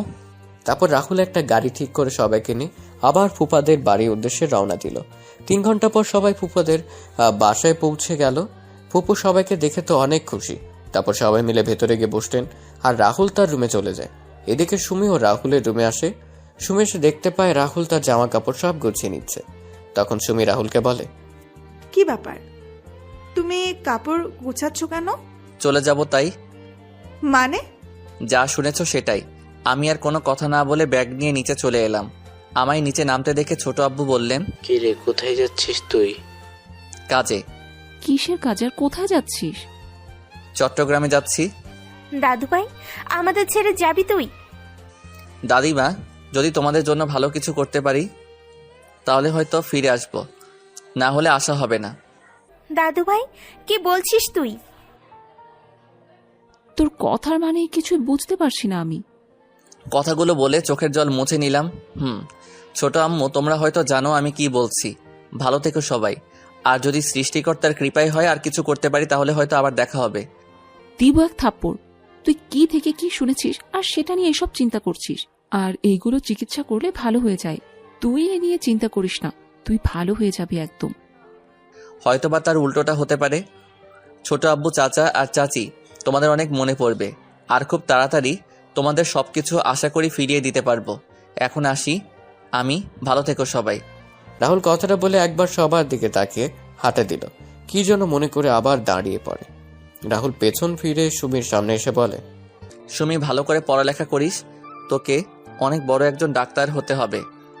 আর ভালো কাউকে দেখে বিয়ে করে নিস। আর আমায় নিয়ে উল্টাপাল্টা চিন্তা করা বন্ধ কর। তোর সামনে একটা উজ্জ্বল ভবিষ্যৎ দাঁড়িয়ে আছে। ফুপু আর ফুপা তোর থেকে অনেক ভালো কিছু আশা করে, তুই তাদের সে আশাটুকু এভাবে শেষ করে দিস না। রাহুলের কথা শুনে সুমি এবার কান্না করে দিল। রাহুল যখন দুপুরে চলে যায় তখনও সুমি অনেক কান্না করেছিল। সুমি কান্না মিশ্রিত স্বরে বলে, তুমি হঠাৎ করে এ ধরনের কথা বলছো কেন? আর আমি কি বলছি তুই ভালো করে সেটা বুঝতে পারছো। আশা করি তুই আমার ইচ্ছেটা পূরণ করবি। রাহুল এবার উর্মির সামনে গিয়ে বলল, ম্যাডাম, আজকে ঘটনার জন্য আমি দুঃখিত। আমি জানি আপনার উপর এভাবে হাত তোলা আমার ঠিক হয়নি। আমি চাইলে সেই থাপ্পড়গুলো আমায় ফিরিয়ে দিতে পারেন। আমি কিছু বলবো না। উর্মি এত সময় সবার কথা শুনছিল আর সবার মুখের দিকে তাকাচ্ছিল। রাহুলের কথা শুনে রাগ হলেও কেন জানি উর্মি আজকে রাহুলের কথাগুলো শুনতে বেশ খারাপ লাগছে। তখন উর্মি বলে, যা, ক্ষমা করে দিলাম। রাহুল বেরিয়ে পড়ে বাসা থেকে। তারপর রাহুল একটা বাসে উঠে পড়ে, লক্ষ্য চট্টগ্রাম যাওয়া। কিছুক্ষণ পর বাস চলা শুরু করলো চট্টগ্রামের উদ্দেশ্যে। পরের দিন সকালে বাস পৌঁছে যায় চট্টগ্রামে। রাহুল বাস থেকে নেমে একটা অফিসের উদ্দেশ্যে একটা সিএনজি নিয়ে রওনা দিল। কিছুক্ষণ সিএনজি এসে থামে একটা অফিসের সামনে। রাহুল ভাড়া মিটিয়ে অফিসের দিকে হাঁটা দিল। তখন দারোয়ান রাহুলের পথ আটকে দাঁড়ালো। দারোয়ান রাহুলকে বলে, কোথায় যাবেন আপনি? আপনার বসের সাথে দেখা করব। স্যারের সাথে দেখা করার জন্য অ্যাপয়েন্টমেন্ট নিতে হবে। না। তাহলে আজকে আপনি স্যারের সাথে দেখা করতে পারবেন না। আচ্ছা, আপনি কাগজটা আপনার স্যারের কাছে দিলেই উনি আমায় চিনতে পারবেন। আচ্ছা। রাহুলকে বসিয়ে রেখে দারোয়ান রাহুলের দেওয়া কাগজটা নিয়ে ভেতরে চলে গেল। দারোয়ান তার স্যারের কাছ থেকে অনুমতি নিয়ে তার রুমে প্রবেশ করে। তখন দারোয়ান তার স্যারকে উদ্দেশ্য করে বলে, স্যার, একটা লোক আপনার সাথে দেখা করতে চায়, কিন্তু উনি আচ্ছা অ্যাপয়েন্টমেন্ট নিয়ে আসেননি। চাচা, তাহলে বলে দাও আমি বিজি কিন্তু স্যার, এই কাগজটা দিয়ে বললেন এই কাগজটা দেখলে আপনি ওনাকে চিনতে পারবেন। আছি। আচ্ছা, দাও দেখি কাগজটা। কাগজটা পড়ে অফিসের বস দারোয়ানকে উদ্দেশ্য করে বলল, চাচা, কোথায় আছেন এখন রাহুল? রাহুলকে এই চিঠিটা যে দিয়ে গেছে সে কোথায় এখন? স্যার, ওনাকে আমি ওয়েটিং রুমে বসিয়ে আসছি। আচ্ছা, চলো। তারপর দারোয়ান আর বস মিলে ওয়েটিং রুমে এসে দেখতে পায় রাহুল বসে আছে। তখন বস রাহুলকে গিয়ে জড়িয়ে ধরে বলে, বন্ধু রাহুল, তুই কেমন আছিস? আমি ভালো আছি রে সুফিয়ান, তুই কেমন আছিস? ভালোই আছে। তোর এমন অবস্থা কেন? চাকরের অবস্থা কেমন হবে আর? আরে শালা, আবারও একই কথা বলিস। তুই কি আর এই কথাগুলো ছাড়া অন্য কথাগুলো বলতে পারিস না? যা সত্যি তাই বললাম। চল আমার রুমে, কতদিন পরে তোর সাথে দেখা। আর দারোয়ান চাচা, তুমি 2টা ঠান্ডা পাঠিয়ে দিও আমার রুমে। বল। আচ্ছা। রাহুল আর সুফিয়ান তার রুমে এসে বসে। কিছুক্ষণ পর অফিসের একটা ছেলে এসে রাহুল আর সুফিয়ানকে ঠান্ডা দিয়ে যায়। সুফিয়ান তখন রাহুলকে বলে, বন্ধু, এবার তোর কি খবর? ভালো আছি, তুই কেমন আছিস? ভালো আছি বন্ধু। আজকের এই ভালো থাকার পেছনে সব অবদান তোর বন্ধু। আজকের এই ভালো থাকার পেছনে সব অবদান তোর বন্ধু। তুই যদি ওই দিন আমায় সাহায্য না করতে, তাহলে আমি কখনো ভালো থাকতে পারতাম না, আর এই পজিশনে আসতেও পারতাম না। আরে শালা, তুই আমার বন্ধু, আমি তোকে সাহায্য করবো না তো কাকে করব বল? তোর মতো বন্ধু পাওয়া ভাগ্যের ব্যাপার।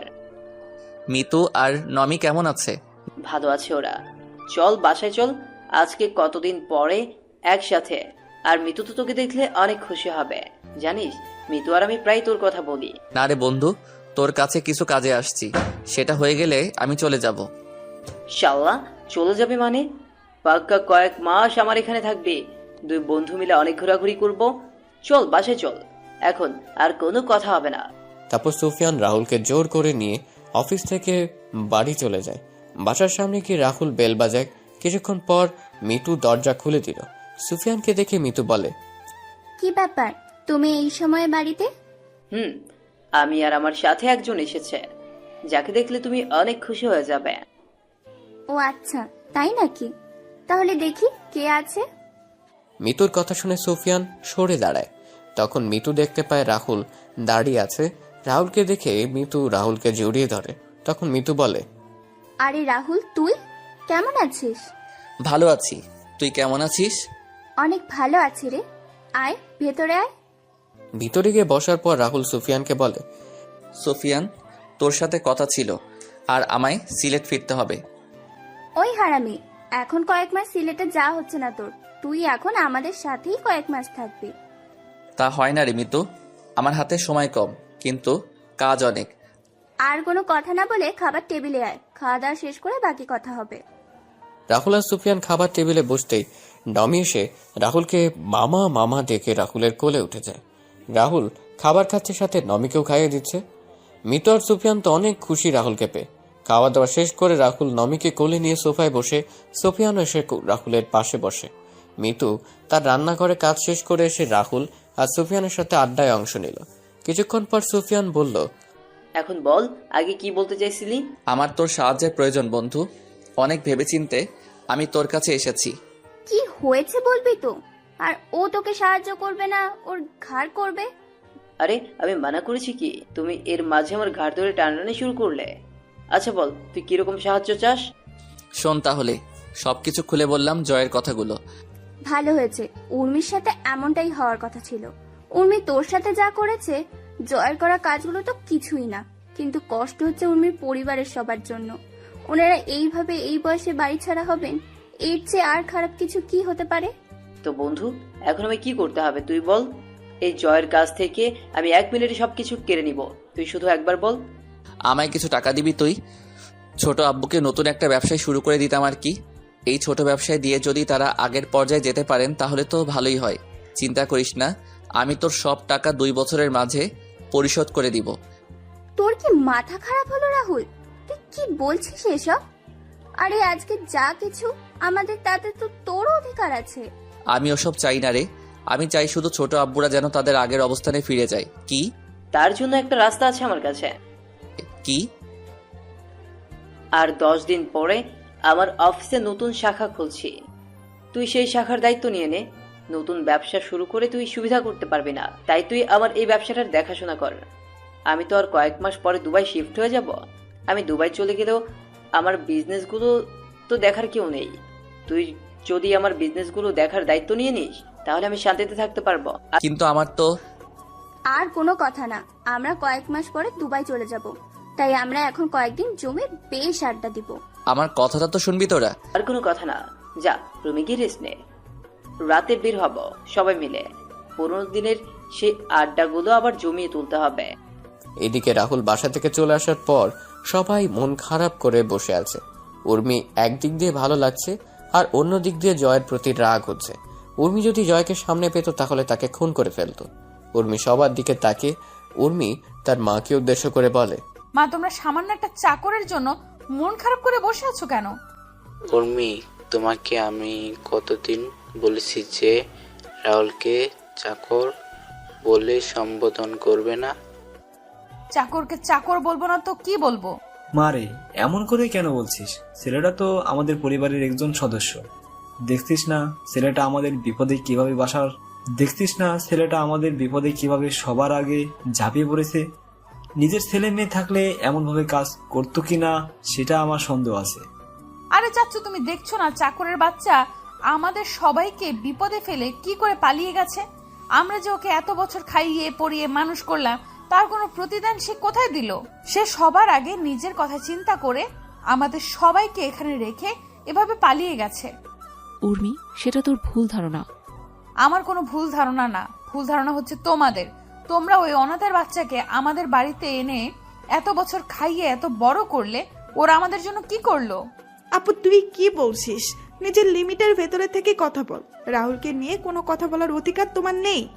তুই একটা চাকরের জন্য আমার সাথে উঁচু গলায় কথা বলছিস?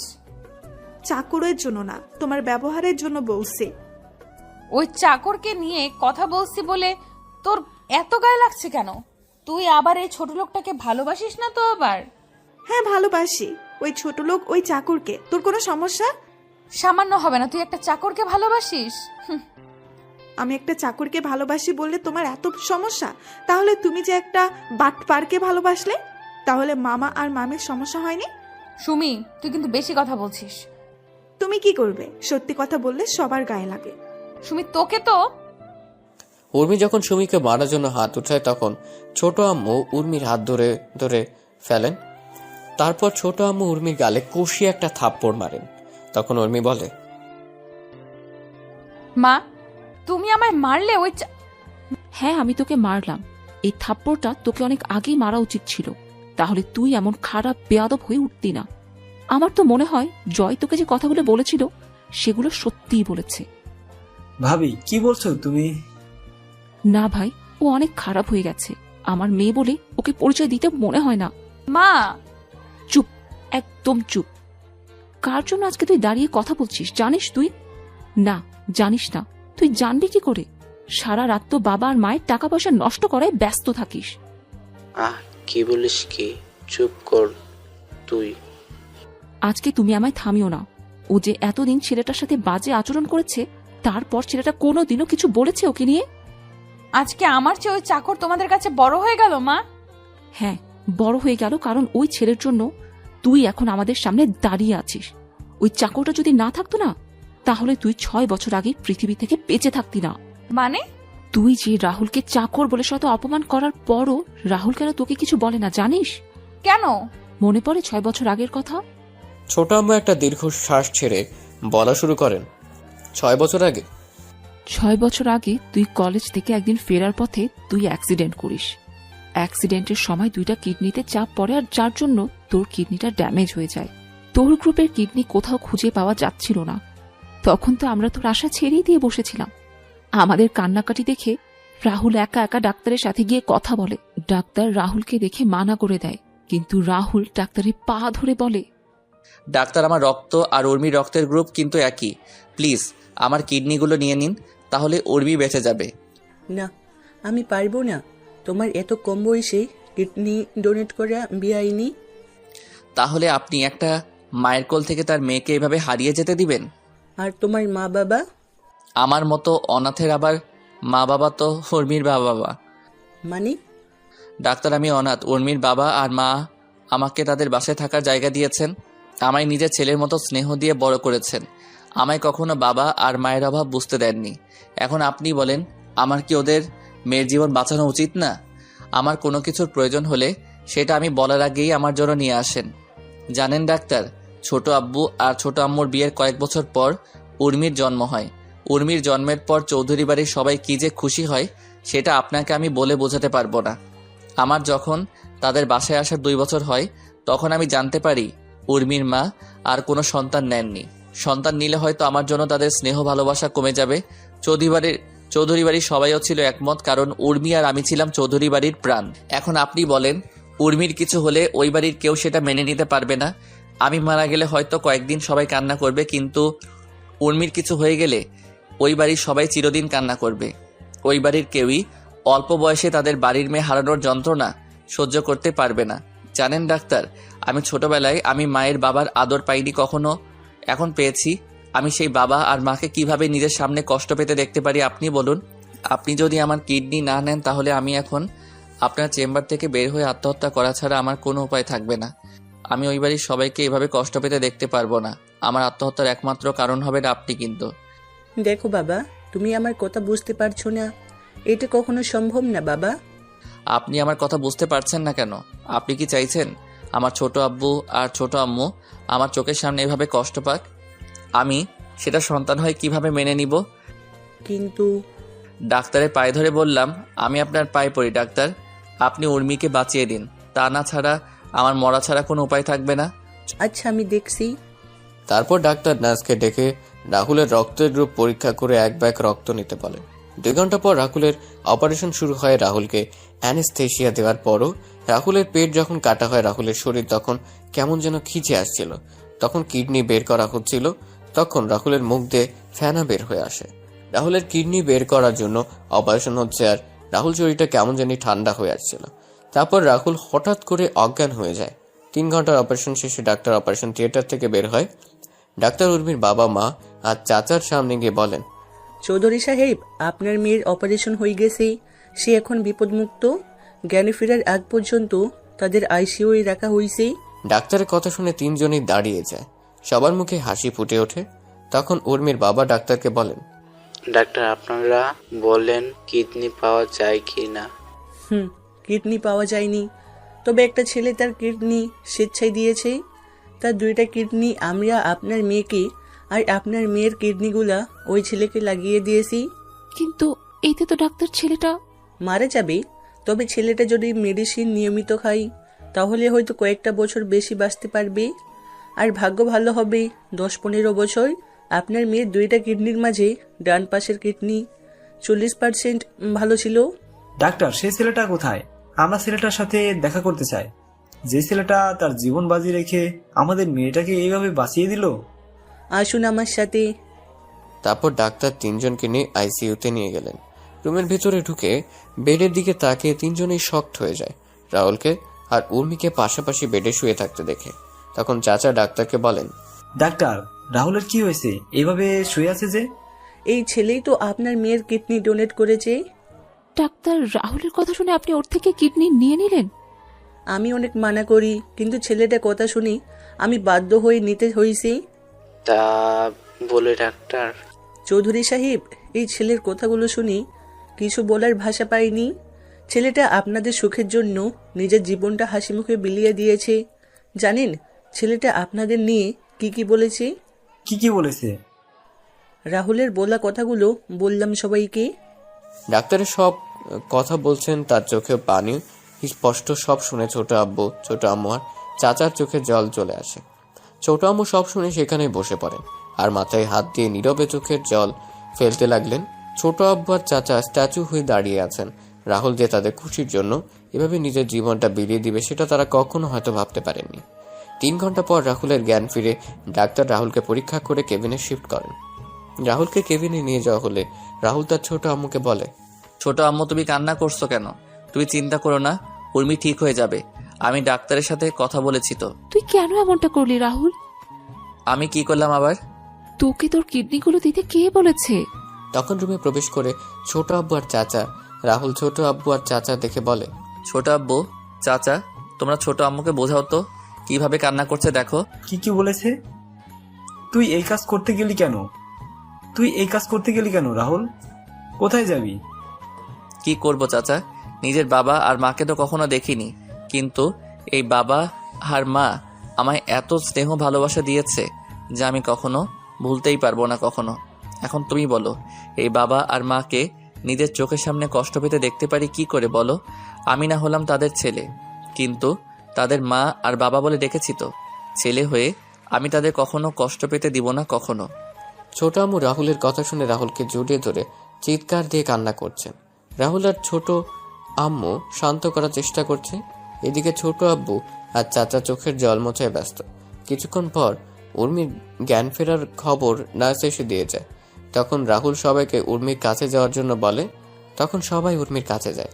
উর্মি জ্ঞান ফেরার পর সবার সাথে কথা বলে। উর্মি আর রাহুল 10 দিন হাসপাতালে ছিল। 10 দিন পরে সকালে রাহুলকে নিয়ে বাসায় যাওয়া হয় আর বিকেলে উর্মিকে বাসায় নিয়ে যাওয়া হয়। উর্মি রাহুলকে হাসপাতালে দেখে কিছুটা অবাক হয়। তখন তার মাকে জিজ্ঞেস করে। তখন তার মা বলেন রাহুল অ্যাক্সিডেন্ট করেছে। উর্মি তার মায়ের কথাটা শুনে কেন জানি মনে হলো তার মা মিথ্যে বলছে। তারপরও উর্মি আর কোনো কথা বলেনি। এভাবে কেটে যায় 2 মাস। রাহুল আর উর্মি এখন পুরোপুরি সুস্থ হয়ে যায়। রাহুলের কিডনি ডোনেট করার কথা দাদিমা আর ফুপা শুনেন ছোট আম্মু আর ছোট আব্বুর থেকে। একদিন রাহুল উর্মি আর তার চাচিকে ছাড়া সবাইকে ডেকে বলে, সবার উদ্দেশ্য আমার একটা কথা বলার আছে। কি কথা? আমি যে উর্মিকে আমার কিডনি ডোনেট করেছি সেটা যেন উর্মি কখনো জানতে না পারে। এত বড় একটা কথা আমরা উর্মির থেকে কেন লুকাবো? আমি বলছি তাই ছোট আম্মু। দাদুভাই কি বলছিস তুই? তুই উর্মির এত বড় একটা উপকার করলি, সেটা উর্মি জানবে না? দাদিমা, উর্মির না জানাই ভালো নয় কি? কিছু কথা না হয় অজানায় থাকুক না। আর তারপরও যদি তোমরা চাও উর্মিকে বলতে, তাহলে আমি সেদিনই এই বাড়ি ছেড়ে চিরদিনের মতো চলে যাব। দাদুভাই। হ্যাঁ দাদিমা, আমি তোমাদের কাছে হাত জোর করে বলছি, প্লিজ। আচ্ছা, এই কথা কেউ জানবে না, তবুও এই বাড়ি ছেড়ে যাস না। রাহুলকে প্রতিদিন নিয়ম করে মেডিসিন খেতে হতো। রাহুল একদিন মিস করলে সেদিন দাদিমা আর ছোট আম্মু রাহুলকে অনেক বকাঝকা করতো আর রাহুল কানে হাত দিয়ে বসে থাকতো। এভাবে কেটে যায় 6 বছর। বর্তমান। সেদিন শপিং মলে রাহুল তোকে বাঁচানোর জন্যই বখারে ছেলেদের সাথে মারামারি করে। মারামারির এক পর্যায়ে ছেলেগুলো রাহুলের পেটের ডান দিকে ছুরি দিয়ে আঘাত করে। ছুরির সামনের অংশ রাহুলের কিডনিতে গিয়ে সোজা আঘাত করে। রাহুল প্রথমে ব্যথা অনুভব না করলেও পরে ব্যথা অনুভব করে, যার জন্য সেদিন অজ্ঞান হয়ে যায়। রাহুলকে নিয়ে হাসপাতালে যাওয়া হলে ডাক্তার অপারেশন করার পর আমাদের সেদিন কি বলেছিল তুই জানিস? ছোট আম্মুর মুখে এমন কথা শুনে উপস্থিত সবার চোখে জল। উর্মির চোখ দিয়ে জল পড়ছে অনবরত। উর্মির চোখের জল মুছে তার মাকে কান্না মিশ্রিত কণ্ঠে বলে, মা সেদিন তো তোমরা কিছু বলনি, কিন্তু আজকে বলো ডাক্তার সেদিন কি বলেছিল? সেদিন ডাক্তার বলেছিল, দেখুন ছুরির আঘাতটা বেশি গভীর। আমি আপনাদের আগেই বলেছিলাম রাহুলের যদি কোনো আঘাত লাগে পেটের ডান পাশে, তাহলে কিন্তু সেটা রাহুলের জীবনে ঝুঁকিতে চলে যাবে। মেডিসিনের কারণে কিডনির অবস্থা আগের মতোই ছিল, কিন্তু ছুরির আঘাতে রাহুলের কিডনি 40% থেকে 20% কমে আসছে। এখন সে কোন সময় রাহুলের কোনো কিছু হয়ে যেতে পারে। হয়তো রাহুল। ডাক্তার, আমার ছেলেটাকে আমার কাছে ফিরিয়ে দিন। যত টাকা লাগবে আমি আপনাকে দিব, তবু আমার ছেলেটাকে আমার কাছে সুস্থ করে দিন। দেখুন এখানে টাকার কথা উঠছে না। রাহুলের গ্রুপের কিডনি কি এতদিনও পাওয়া যায়নি ডাক্তার? দেখুন চৌধুরী সাহেব, রাহুলের কিডনির গ্রুপটা খুব রিয়ার একটা গ্রুপ। আমরা চেষ্টা করে যাচ্ছি, যেটা পাচ্ছি সেটা রাহুলের কিডনি থেকে। সেই কিডনির অবস্থা অনেক খারাপ। এখন রাহুলকে আপনাদের নজরে রাখা উচিত। যত সম্ভব রাহুলকে সব ধরনের সমস্যা থেকে রাহুলকে দূরে রাখতে হবে। তা না হলে রাহুলের হয়তো আমরা চিরকালের মতো হারিয়ে ফেলবো। আমরা সেদিন নিরুপায় হয়ে ডাক্তারের চেম্বার থেকে বের হয়ে আসি। কয়েকদিন পরে রাহুল জানতে পারে তোর জীবনের ঝুঁকি আছে। তখন সেটা তোর বাবাকে জানায়। তো বাবা তোর কথা আর রাহুলের কথা চিন্তা করে তোদের ফুপুর বাসায় পাঠিয়ে দেয়। তুই একটু আগে বললি না রাহুল আমাদের জন্য কি করেছে? রাহুল আমাদের জন্য তোর জন্য নিজের জীবনটা বিলিয়ে দিয়েছে। রাহুল জানতো সে আর এই পৃথিবীতে বেঁচে নেই। সেটা জানার পর নিজের অসুস্থ শরীর নিয়ে বেরিয়ে পড়েছে আমাদের জন্য কিছু করার জন্য। রাহুল এই বয়সে আমাদের জন্য অনেক কিছু করেছে, যা নিজের সন্তানও কখনো করবে না। জানিস তোর এত অপমান সহ্য করেও রাহুল কেন কিছু বলতো না? কেন কেন কিছু বলতো না? কারণ রাহুল ছোট থেকে তোকে পছন্দ করত, সেটা আমরা সবাই জানতাম। রাহুল সেটা আমাদের তোকে বলতে নিষেধ করে। আমরা রাহুলের কথা শুনে অনেক খুশি ছিলাম। আমরা যখন জানতে পারি তখন তুই বিদেশে চলে গেলি, আর তুই যখন দেশে ফিরে এসে বললি তুই জয়কে ভালোবাসিস, সেদিন রাহুলের চোখে জল দেখেছিলাম। আমি তখন রাহুলকে বললাম তার মনের কথা তোকে বলার জন্য। তখন রাহুল বলে, না ছোট আম্মু, উর্মি যখন অন্য কাউকে ভালোবাসে তাকে নিয়ে সে সুখী থাকুক। আমি না হয় তাকে দূর থেকে ভালোবেসে যাব। সব ভালোবাসা পূর্ণতা পায় না ছোট আম্মু। কথাগুলো বলেই ছোট আম্মু দীর্ঘ একটি নিঃশ্বাস নিলেন। সবার চোখে জল স্পষ্ট। উর্মি চিৎকার করে কান্না করছে আর ওর মাকে বলছে, মা এতদিন কেন বললে না তুমি? রাহুল আমার সামনে যখন ছিল তখন কেন বললে না? আমি রাহুলের সাথে এমন কোনো আচরণ কখনো করতাম না। রাহুল বাড়ি ছেড়ে চলে যাবে আমাদের ভয় দেখিয়েছিল। এরকম পরিস্থিতি তৈরি হবে তখন কি জানতো আমরা? তোকে কিছুই বলতাম না, কিন্তু তোর আজকের ব্যবহারের জন্য বলতে বাধ্য হলাম। জানি না ছেলেটা কোথায় আছে, কি করছে। না, আমি আমার স্বামীর কিছু হতে দিব না। আমি বেঁচে থাকতে আমি আমার স্বামীকে এভাবে হারিয়ে যেতে দিব না। আমি রাহুলকে এবার খুঁজে আমার কাছে নিয়ে আসব। আমার করার সব কাজের জন্য ক্ষমা চাইবো। ও যদি ক্ষমা না করে তারপরও আমি ওর পায়ের কাছে পড়ে থাকবো। উর্মির কথা শুনে সবাই চোখ বড় করে উর্মির দিকে তাকায়। তখন দাদিমা উর্মিকে বলেন, দিদি ভাই তোর স্বামী মানে? দাদিমা, রাহুল আমার স্বামী। রাহুল তোর স্বামী হলে কি করে? আপু কি বলছিস তুই? তুই তো রাহুলকে সহ্য করতে পারিস না, তাহলে রাহুল তোর স্বামী হলো কি করে? এখন সব শুনে মিথ্যা বলা শুরু করে দিয়েছিস। কয়েকদিন আগে আমার আর রাহুলের বিয়ে হয়েছে পাশের এলাকার একটা মসজিদে। কি বলিস, একটু ক্লিয়ার করে বলতো উর্মি। বাবা, কয়েকদিন আগে আমরা একটা কাজে যাই, সেইখান থেকে আসতে রাত হয়ে যায়। রাস্তায় কয়েকটা বখাটে আমাদের রাস্তা আটকে দাঁড়ায়। রাহুল তখন ছেলেগুলোকে মারতে থাকে। মারামারির এক পর্যায়ে বখাটেদের সাথে তার বন্ধুরা এসে যোগ দেয়। আমরা তখন ভয়ে দৌড়ে পালাতে থাকি। উর্মি কথাগুলো বলে আবার কান্না শুরু করে। সবাই তো উর্মির কথাগুলো শুনে খুশি হয়ে যান। তখন সুমি বলে, না, এটা হতে পারে না। আমি রাহুলকে ভালোবাসি, রাহুল শুধু আমার। রাহুল আমার বিয়ে করা স্বামী। আমি রাহুলকে কোরআনকে সাক্ষী রেখে বিয়ে করেছি। রাহুল শুধু আমার। সুমি, কি হচ্ছে কি? মা, আমি রাহুলকে। চুপ করবে সুমি। উর্মি সেখান থেকে গিয়ে রাহুলের নাম্বারে কল দিল, কিন্তু রাহুলের ফোন বন্ধ। উর্মি বারবার ফোন দিচ্ছে, কিন্তু রাহুলের ফোন বারবার বন্ধ বলছে। উর্মির এবার ভয় হতে লাগলো, ভয় যেন উর্মিকে গ্রাস করে নিচ্ছে। উর্মি একটু আশা নিয়ে আবার কল দিল, কিন্তু ফোন বন্ধ। উর্মি ফোনটা হাত থেকে ছুঁড়ে মারে মেঝেতে। উর্মি মাথায় হাত দিয়ে বসে পড়ে। উর্মির মনে হতে থাকে সে কতবার রাহুলকে অপমান করেছে, আঘাত করেছে। উর্মি নিজের কাজের জন্য অনুশোচনা করছে। উর্মি তাড়াতাড়ি করে বসা থেকে দাঁড়িয়ে নিচে নেমে এসে তার মা আর বাবাকে বলে, মা, বাবা, রাহুলের ফোন বন্ধ আসছে। আমি কল দিয়ে যাচ্ছি, কিন্তু ফোন বন্ধ আসছে। বাবা মা, তোমরা রাহুলকে আমার কাছে নিয়ে আসো। আমি আমার সকল কাজের জন্য আমি ক্ষমা চেয়ে নেব। আমি আর কখনো এমন আচরণ করব না ওর সাথে। উর্মি কান্না করতে করতে বসে পড়ে। দাদিমা উর্মিকে ধরে রেখে বলেন, দিদি ভাই, চিন্তা করিস না। রাহুল দাদু ভাই খুব তাড়াতাড়ি ফিরে আসবে। বড় খোকা, ছোট কাকা আর জামাই বাবা, তোমরা রাহুলকে তাড়াতাড়ি খুঁজে বের করে নিয়ে আসো। দিদি ভাই, তুই চিন্তা করিস না। দিদি ভাই, তুই চিন্তা করিস না। আমি ওদের বলেছি, ওরা রাহুলকে খুঁজে নিয়ে আসবে। ছোট আব্বু, চাচা আর ফুপা রাহুলের খোঁজে বেরিয়ে পড়েন। শত চেষ্টা করেও রাহুলের খোঁজ না পেয়ে তারা অসহায়ের মতো ফিরে আসেন। উর্মিও পাগলামি শুরু করে। এদিকে রাহুল, সুফিয়ান, মিতু আর নমির সাথে বেশ আনন্দেই দিন কাটাচ্ছে। শত আনন্দের মাঝেও রাহুলের সবার কথা মনে পড়ে উর্মি কথাগুলো। রাহুল চট্টগ্রাম এসে তার ফোন থেকে পুরাতন সিম খুলে নতুন অ্যাক্টিভ করে নেয়। রাহুল ঠিক করে নেয় সে যতদিন পর্যন্ত জয়ের কাছ থেকে চৌধুরী বাড়ির সকল সম্পত্তি ফিরিয়ে না আনছে ততদিন সে কারোর সাথে যোগাযোগ করবে না। এভাবে কেটে যায় 1 মাস। সুফিয়ান, মিতু আর নমি চলে যায় দুবাই। রাহুল সিলেটের অফিসের দায়িত্ব নেয়। এদিকে উর্মি রাহুলের কোনো খোঁজ না পেয়েও হাল ছাড়েনি। উর্মি সহ বাকি সবাই রাহুলের খোঁজ এখনো করে যাচ্ছে। এভাবে কেটে যায় 5 বছর। আজকে রাহুল বাংলাদেশের টপ বিজনেসম্যানদের মাঝে রাহুল একজন। রাহুলের কাছে এখন যা টাকা পয়সা, বাড়ি গাড়ি আছে, তাতে জয়ের মতো কয়েকশো জয়কে কেনা যাবে। রাহুল এখন তারা খেলা শুরু করে দিল। রাহুল তার পিএকে বলে, রাজীব, কালকে থেকে জয়ের কোম্পানির সকল অর্ডার আমরা যাতে পেতে পারি সেই ব্যবস্থা করো। স্যার, আমি দেখছি বললে হবে না রাজীব। 2 মাসের ভিতরে আমি জয়কে রাস্তায় দেখতে চাই। জয়কে যারা অর্ডার দেয় তাদের একটা লিস্ট করে আমার কাছে দুপুরের আগে দাও। আমি সবার সাথে কথা বলে আমাদের তৈরি করা প্রোডাক্টের স্যাম্পল তাদের দিয়ে আসবো। স্যার, আমি নিয়ে আসছি কিছুক্ষণের মধ্যে। রাজীব রুম থেকে বেরিয়ে গিয়ে লিস্ট তৈরি করতে থাকে। তখন রাহুল তার উকিলকে কল দিয়ে বলে একটা ডিভোর্স পেপার রেডি করার জন্য। উকিলের সাথে কথা বলে রাহুল ফোন কেটে দিয়ে সুফিয়ানকে কল দিল। সুফিয়ান ফোন রিসিভ করে বলে, হ্যাঁ বন্ধু, বল। সকল হিসাব দেখে নিয়েছিস তো তুই?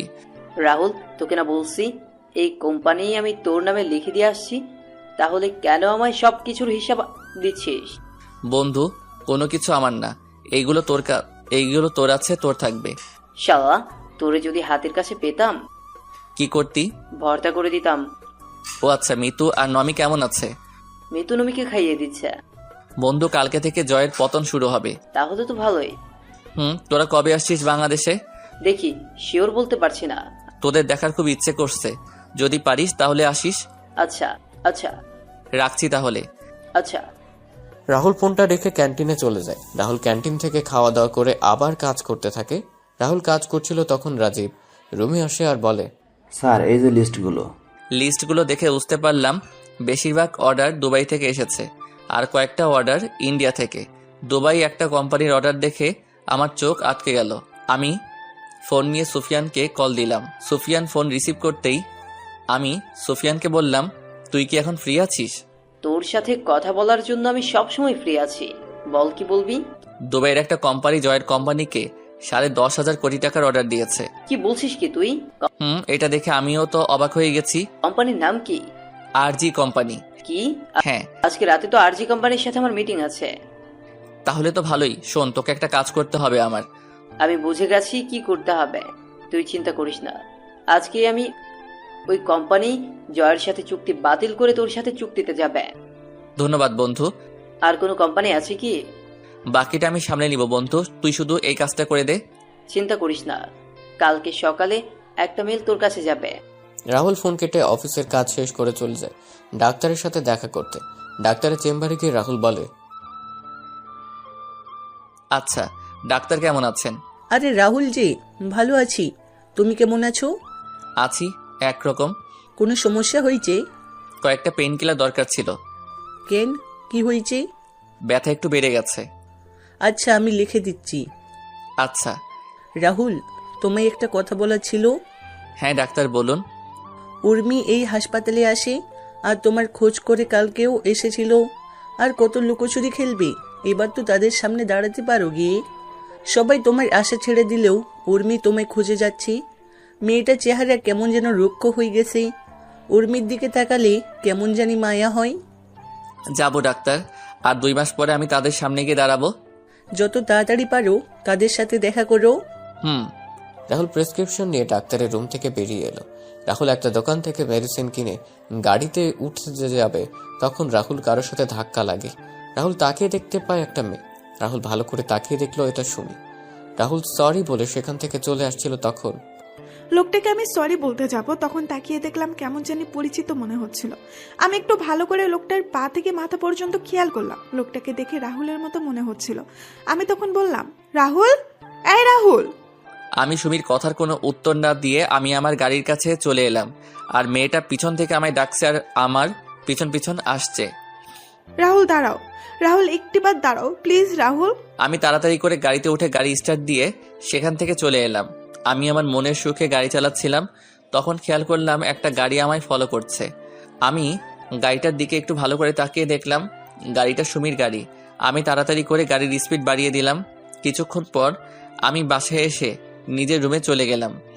এদিকে সুমি কিছু দূর রাহুলের গাড়িকে ফলো করলেও কিছু সময় পর রাহুলের গাড়ি আর খুঁজে পায়নি। সুমি বাসায় ফিরে উর্মিকে ডাকতে শুরু করে, উর্মি আপু, উর্মি আপু, আপু কোথায় তুই? সুমির চিৎকার শুনে সবাই ড্রয়িং রুমে চলে আসে। উর্মি নিচে এসে সুমিকে বলে, কি রে, তুই এত চিৎকার করছিস কেন? আপু আজকে আমায় নাচতে ইচ্ছে করেছে। তুই এই কথা বলার জন্য চিৎকার দিয়ে বাড়ি মাথায় তুলে নিয়েছিস? হ্যাঁ রে আপু, আমি আজকে তোকে যা বলবো সেটা শুনে তুইও নাচতে শুরু করবি আর বাড়ি মাথায় তুলে নিবি। সুমি, কি বলবি সেটা বল, এত হেয়ালি করছিস কেন? আমি আজকে হাসপাতাল থেকে ফেরার পথে একজনের সাথে আমার দেখা হয়েছে। তার নাম শুনলে তোমরাও চমকে যাবে। আরে বলবি তো কার সাথে দেখা হয়েছে? আমার ছেলে মানে? সুমি, কাকে দেখে এসে এত লাফাচ্ছিস? তোমার ছেলেকে দেখে। বড় মামি। কাকে দেখেছিস একটু ক্লিয়ার করে বলবি? হাসপাতাল থেকে আমি ফেরার সময় দাদিমার মেডিসিন কেনার জন্য আমি একটা ফার্মেসিতে যাই। মেডিসিন কিনে আমি যখন বের হতে যাব তখন আমি রাহুলকে দেখতে পাই। কি? হ্যাঁ আপু, জানিস আমি পেছন থেকে অনেকবার ডাকলাম কিন্তু রাহুল একবারও পেছনে তাকায়নি। আমি গাড়ি নিয়ে রাহুলের গাড়ির পেছনে, কিন্তু রাহুল হয়তো সেটা বুঝতে পেরে গাড়ির স্পিড বাড়িয়ে কোথায় হারিয়ে যায়। কি বলছিস কি? আমার ছেলে এখনো? সুমি, তুই সত্যি বলছিস তো না মজা করছিস? আপু এই দেখ, আমি ফার্মেসি থেকে রাহুলের গাড়ি ওঠার ভিডিও করেছি। সবাই ভিডিওতে স্পষ্ট দেখতে পায় রাহুলকে। ভিডিওতে রাহুলকে দেখতে পেয়ে সবাই অনেক খুশি হয়, কিন্তু হঠাৎ করে সবাইকে এড়িয়ে যাওয়ার কারণটা কেউ বুঝতে পারছে না। উর্মি তো রাহুলকে আবার এই সিলেট শহরে দেখতে পারবে সেটা কখনো চিন্তাও করেনি। এদিকে রাহুল ফ্রেশ হয়ে এসে বুয়ার রান্না করে রেখে যাওয়া খাবার খেয়ে গাড়ি নিয়ে বেরিয়ে পড়ে। জয়কে অর্ডার দেওয়া কোম্পানিগুলোর মালিকদের সাথে এক এক করে দেখা করতে থাকে। অনেকেই রাহুলের তৈরি করা স্যাম্পল দেখে রাজি হয়ে যায়, আর অনেক প্রথমে রাজি না হলে রাহুল অনেক কষ্ট করে রাজি করায়। রাহুল রাতে ক্লান্ত হয়ে বাসায় ফিরে ফ্রেশ হয়ে বিছানায় শোয়া মাত্রই রাহুলের ফোন বেজে ওঠে। রাহুল ফোন হাতে নিয়ে দেখতে পায় সুফিয়ানের ফোন। রাহুল রিসিভ করতেই সুফিয়ান বলে, কি রে, ঘুমিয়ে পড়েছি? না, সবার সাথে কথা বলে রাজি করিয়ে একটু আগে বাসায় আসলাম। তোর ওই দিকের খবর কি? কাজ হয়ে গেছে, কালকে সকালে তোর সাথে কথা বলবে। ধন্যবাদ বন্ধু। তোর ধন্যবাদ তোর কাছে রাখ। তোর বউয়ের হাতের রান্না একদিন খাইয়ে দিস, তাহলেই হয়ে যাবে। বউ? বউ আমার কপালে নাই। ধুর শালা, ঘুমা, কালকে সকালে কথা হবে। আচ্ছা, শুভরাত্রি। রাহুল খাবার খেয়ে ঘুমিয়ে পড়ে। পরের দিন সকালে রাহুল ঘুম থেকে উঠে দেখতে পায় তার জিমেল অ্যাকাউন্টে একটা মেইল এসেছে। রাহুল মেইলটা পড়ে অনেক খুশি হয়। তারপর রাহুল অফিসে এসে তার পিএ রাজীবকে বলে, রাজীব, অফিসের সকল স্টাফদের 20 মিনিটের ভিতরে আমাদের মিটিং রুমে দেখতে চাই। তাদের সাথে আমার কিছু গুরুত্বপূর্ণ কথা আছে। আচ্ছা স্যার। কিছুক্ষণ রাজীব এসে রাহুলকে নিয়ে যায় মিটিং রুমে। রাহুল সবার সাথে কৌশল বিনিময় করে রাহুল সবাইকে উদ্দেশ্য করে বলে, দুবাইয়ের একটা কোম্পানি সহ আমাদের দেশের কয়েকটা কোম্পানি আমাদের তৈরি প্রোডাক্টগুলো দেখে বেশ পছন্দ করেছে। প্রত্যেক কোম্পানি প্রথম অবস্থায় ৩,৫০০ প্রোডাক্ট অর্ডার করছে আর সময় দিয়েছে ১ মাস। আমি জানি 1 মাসে কখনো সম্ভব না, তবুও আমরা সবাই একসাথে কাঁধে কাঁধ মিলিয়ে এই সুযোগটাকে কাজে লাগিয়ে প্রমাণ করে দিব আমরাও পারি।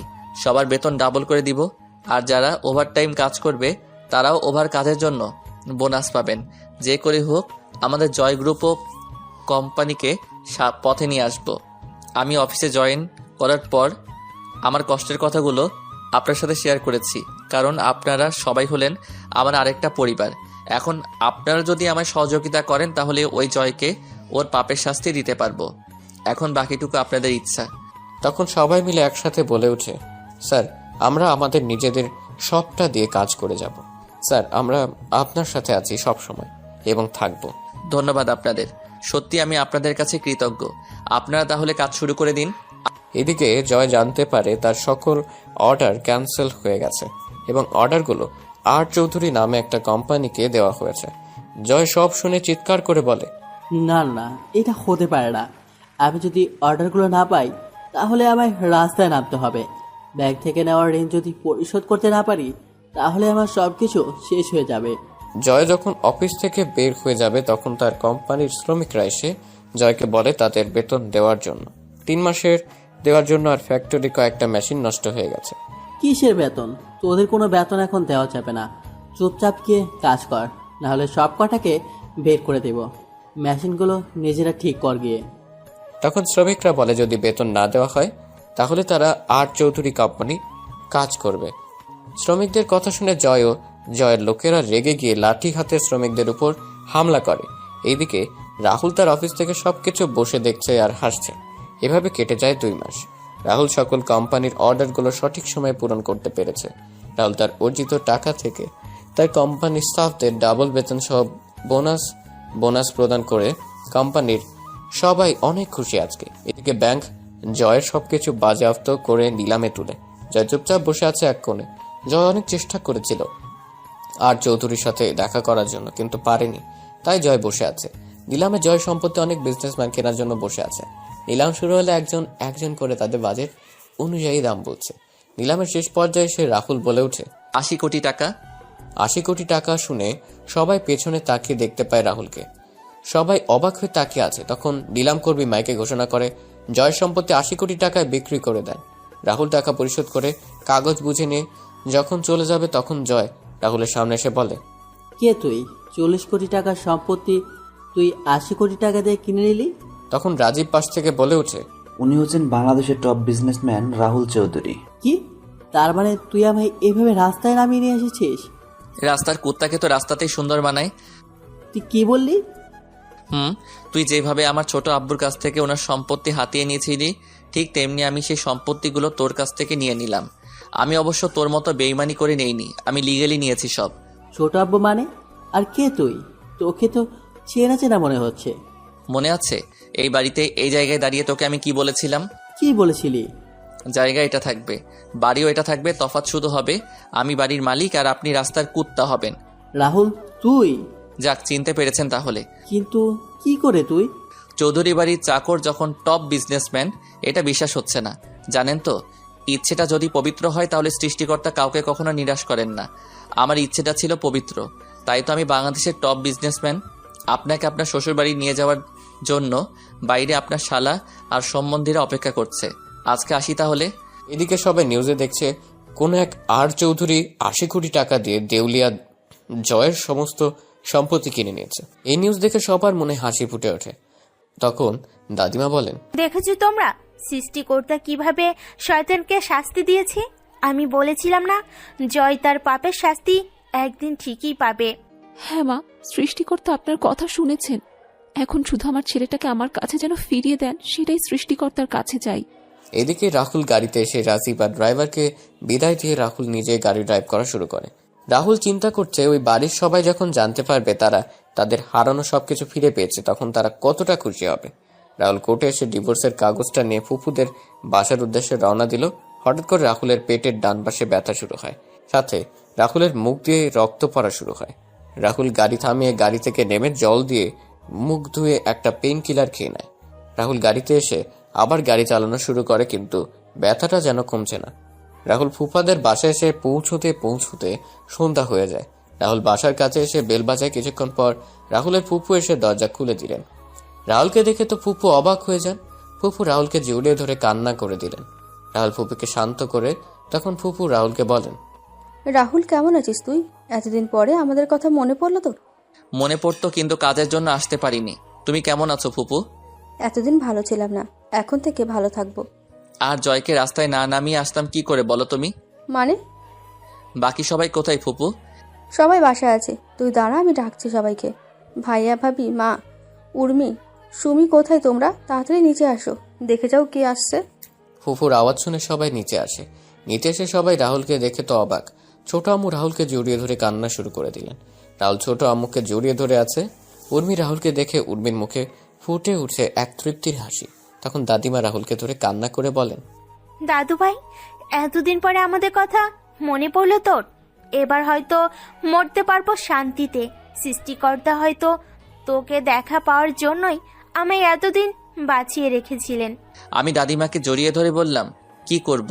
তোমাদের সাথে জয় যা করেছে সেটার প্রতিশোধ নিতে হবে না? জয়ের থেকে সবকিছু ফিরিয়ে আনার জন্যই তো আমি এতদিন ধরে আমি আসতে পারিনি। তবে আজকে জয়ের থেকে সবকিছু ফিরিয়ে নিয়ে আসছি। আর রইল তোমার মরার কথা। তোমার এই নাতি থাকতে কার এত সাহস আছে যে তোমায় নিয়ে যাবে? ফিরিয়ে আনার জন্য মানে আজকে আর চৌধুরী নামে একজন জয়ের সকল সম্পত্তি কিনে নিয়েছে। ছোট আব্বু, আমি জয়ের থেকে সবকিছু কেড়ে নেওয়া সেই আর চৌধুরী। কথাটা বলে রাহুল একবার সবার দিকে তাকিয়ে নিল। এক নজরে রাহুল দেখল সবাই তার দিকে এক দৃষ্টিতে তাকিয়ে আছে। তখন রাহুল তার সাথে আনা সুটকেস থেকে একটা ফাইল বের করে। তার ছোট আব্বু বলে, ছোট আব্বু, এই ফাইলটা নাও। এটা কিসের ফাইল? জয় যা তোমার কাছ থেকে বেইমানি করে নিয়েছিল, আমি সেইগুলো আবার তোমার কাছে ফিরিয়ে দিলাম। তোমারই ছেলে তোমাকে বলেছিল তোমার হারানো সবকিছু ফিরিয়ে দিব। এই নাও তোমার হারানো সবকিছু। রাহুলের কথা শুনে অবাক হয়ে আছে, কেউ কিছু বলছে না। তখন ছোট আম্মু রাহুলকে বললেন, কিন্তু তুই কি করে এসব করলি? খান গ্রুপ অব কোম্পানির মালিক ইসলাম খানের ছেলে হলো আমার বন্ধু সুফিয়ান। সুফিয়ানের সাথে আমি চট্টগ্রামে দেখা করি, তারপর সুফিয়ানকে সবকিছু খুলে বলি। তখন সুফিয়ান সব শুনে আমায় সাহায্য করে। তারপর আমি এই পর্যায়ে আসি। ছোট আম্মু, আমি চলে যাব একটু পরেই। রাহুলের কথা শুনে উর্মির মুখটা কালো হয়ে যায়। উর্মি সেখান থেকে তার রুমে চলে যায়। উর্মির চলে যাওয়া রাহুলের চোখ এড়ায়নি। রাহুল একবার উর্মির যাওয়ার দিকে তাকিয়ে আবার সবার দিকে মনোযোগ দিল। কোথায় যাবি তুই? কোথায় যাবি? কোথায় যাব জানি না, তবে হয়তো অনেক দূরে চলে যাব। রাহুল কথাটা বলে সুমির সামনে গিয়ে বলে, কিরে ফাজিল, কেমন আছিস? আর কয়েকদিন পরে তো ডাক্তার হয়ে যাবি তুই। তোমার সাথে আমার কোনো কথা নাই। ওয়েট, তুমি জানলে কি করে? আমি সব জানি। এখন বল, আমার সাথে কথা বলবি না কেন? 2 মাস আগে তোমাকে কতবার ডাকছিলাম, কিন্তু তুমি কি করলে?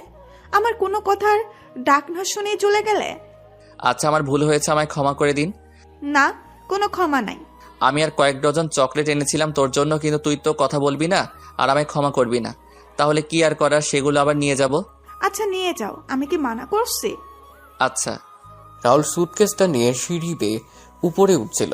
তখন সুমি বলে, দাঁড়াও। কেন? আমার চকলেটগুলো দিয়ে তারপর তোমার বউয়ের কাছে যাও। বউ মানে? দাদু ভাই, আমরা তোর আর উর্মির বিয়ের ব্যাপারে জেনে গেছি। হো, ভালো। কি হলো? চকলেট কই? এই নে চাবি, গাড়িতে গিয়ে দেখ, রাখা আছে। এবার তোমার সাথে গিয়ে করতে পারো। কি করবো রে ফাজিল? দেখা। আর চকলেট আনার জন্য ধন্যবাদ বলেই চাবিটা নিয়ে আমি চকলেট আনতে চলে গেলাম। রাহুল সিঁড়ি বেয়ে উপরে যাচ্ছে আর বাকি সবাই হাসছে। রাহুল একবার সবার দিকে তাকিয়ে উপরে চলে যায়। রাহুল উর্মির দরজার সামনে গিয়ে কড়া নাড়ে। তখন উর্মি বলে, কে? ম্যাডাম, আমি রাহুল। কি চাই? আমার কিছু চাই না ম্যাডাম, অনেক কিছু পেয়েছি আপনার আর এই পরিবার থেকে। আপনাকে কিছু দিতে চাই ম্যাডাম। আয়, ভেতরে আয়। ম্যাডামের কণ্ঠ শুনে বুঝতে পারলাম ম্যাডাম কান্না করছিল। আমি রুমে ঢুকে ম্যাডামের দিকে তাকালাম, দেখলাম ম্যাডামের চোখ লাল হয়ে আছে আর চোখগুলো ফুলে আছে। ম্যাডামকে বললাম, ম্যাডাম কি হয়েছে? কই, কিছু হয়নি তো। উর্মি রাহুলের দিকে একবার তাকিয়ে অন্যদিকে মুখ ফিরিয়ে কথাটা বলল, তাহলে আপনি কান্না করছিলেন কেন? আমি কোথায় কান্না করছিলাম? আপনার চোখ মুখ দেখে বোঝা যাচ্ছে। আর বিশ্বাস না হলে পাঠক আর পাঠিকাতে জিজ্ঞেস করেন। কি জন্য আসছিস বল? তুই না বললি চলে যাবি? আপনার শেষ ইচ্ছেটা পূরণ করতে এলাম। কি? রাহুল হঠাৎ করে পেটে ধরে বসে পড়ে। রাহুলের হাত থেকে সুটকেসটা পড়ে যায়। সুটকেস পড়ার শব্দে উর্মি ঘুরে তাকায়। আমি তাকিয়ে দেখলাম রাহুল মেঝেতে পেটে হাত দিয়ে বসে আছে। আমি রাহুলের কাছে গিয়ে বললাম, রাহুল কি হয়েছে? আমি ঠিক আছি, আমায় একটু সুটকেসটা এগিয়ে দিবেন? তুই আগে বিছানায় বসে একটু রেস্ট নে, তারপর কথা বলা যাবে। না ম্যাডাম, আমার হাতে সময় নেই, আপনি সুটকেসটা দেন। সুটকেস মেঝেতে থেকে তুলে এনে রাহুলের হাতে দিলাম। সুটকেস থেকে ডিভোর্স পেপারটা বের করে আমি সাইন করে দিয়ে ম্যাডামের দিকে কাগজটা দিয়ে বললাম, ম্যাডাম এই কাগজটার জন্য আপনি হয়তো 5 বছর 2 মাস অপেক্ষা করেছেন। এত বছর অপেক্ষা করানোর জন্য আমি সত্যি দুঃখিত ম্যাডাম। ডিভোর্স পেপারে রাহুল সাইন করছে দেখে উর্মির চোখের কোণে জল চিকচিক করছে। যে কোনো সময় হয়তো জল গড়িয়ে পড়বে। উর্মি রাহুলের দিকে অশ্রুসিক্ত চোখে তাকিয়ে কান্না করে বলে, রাহুল আমায় ক্ষমা করা কি যায় না?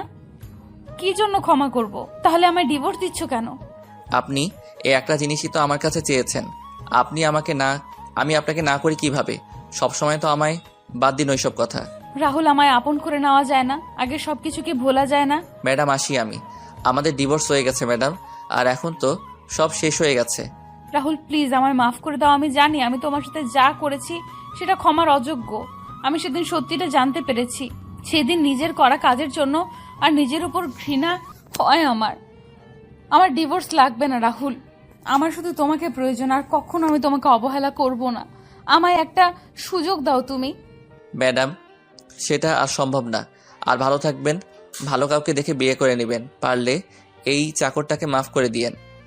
রাহুল রাহুল আমার কথাটা। রাহুল যখন উর্মির ঘর থেকে বের হতে যাবে তখনই উর্মি রাহুলকে পেছন থেকে জড়িয়ে ধরে। উর্মি রাহুলকে ঘুরিয়ে শক্ত করে জড়িয়ে ধরে বলে, তোমায় কোথাও যেতে দেব না, এভাবে জড়িয়ে ধরে রাখবো আমি। রাহুল আমি তোমাকে ভালোবাসি, প্লিজ আমায় আর শাস্তি দিও না। এই কয়েক বছর আমি নিজের কাজের জন্য নিজেই অনুশোচনায় ভুগেছি। শেষবারের মতো আমায় একটি বার আপন করে নাও। আমি আর কখনো তোমায় কষ্ট দিব না।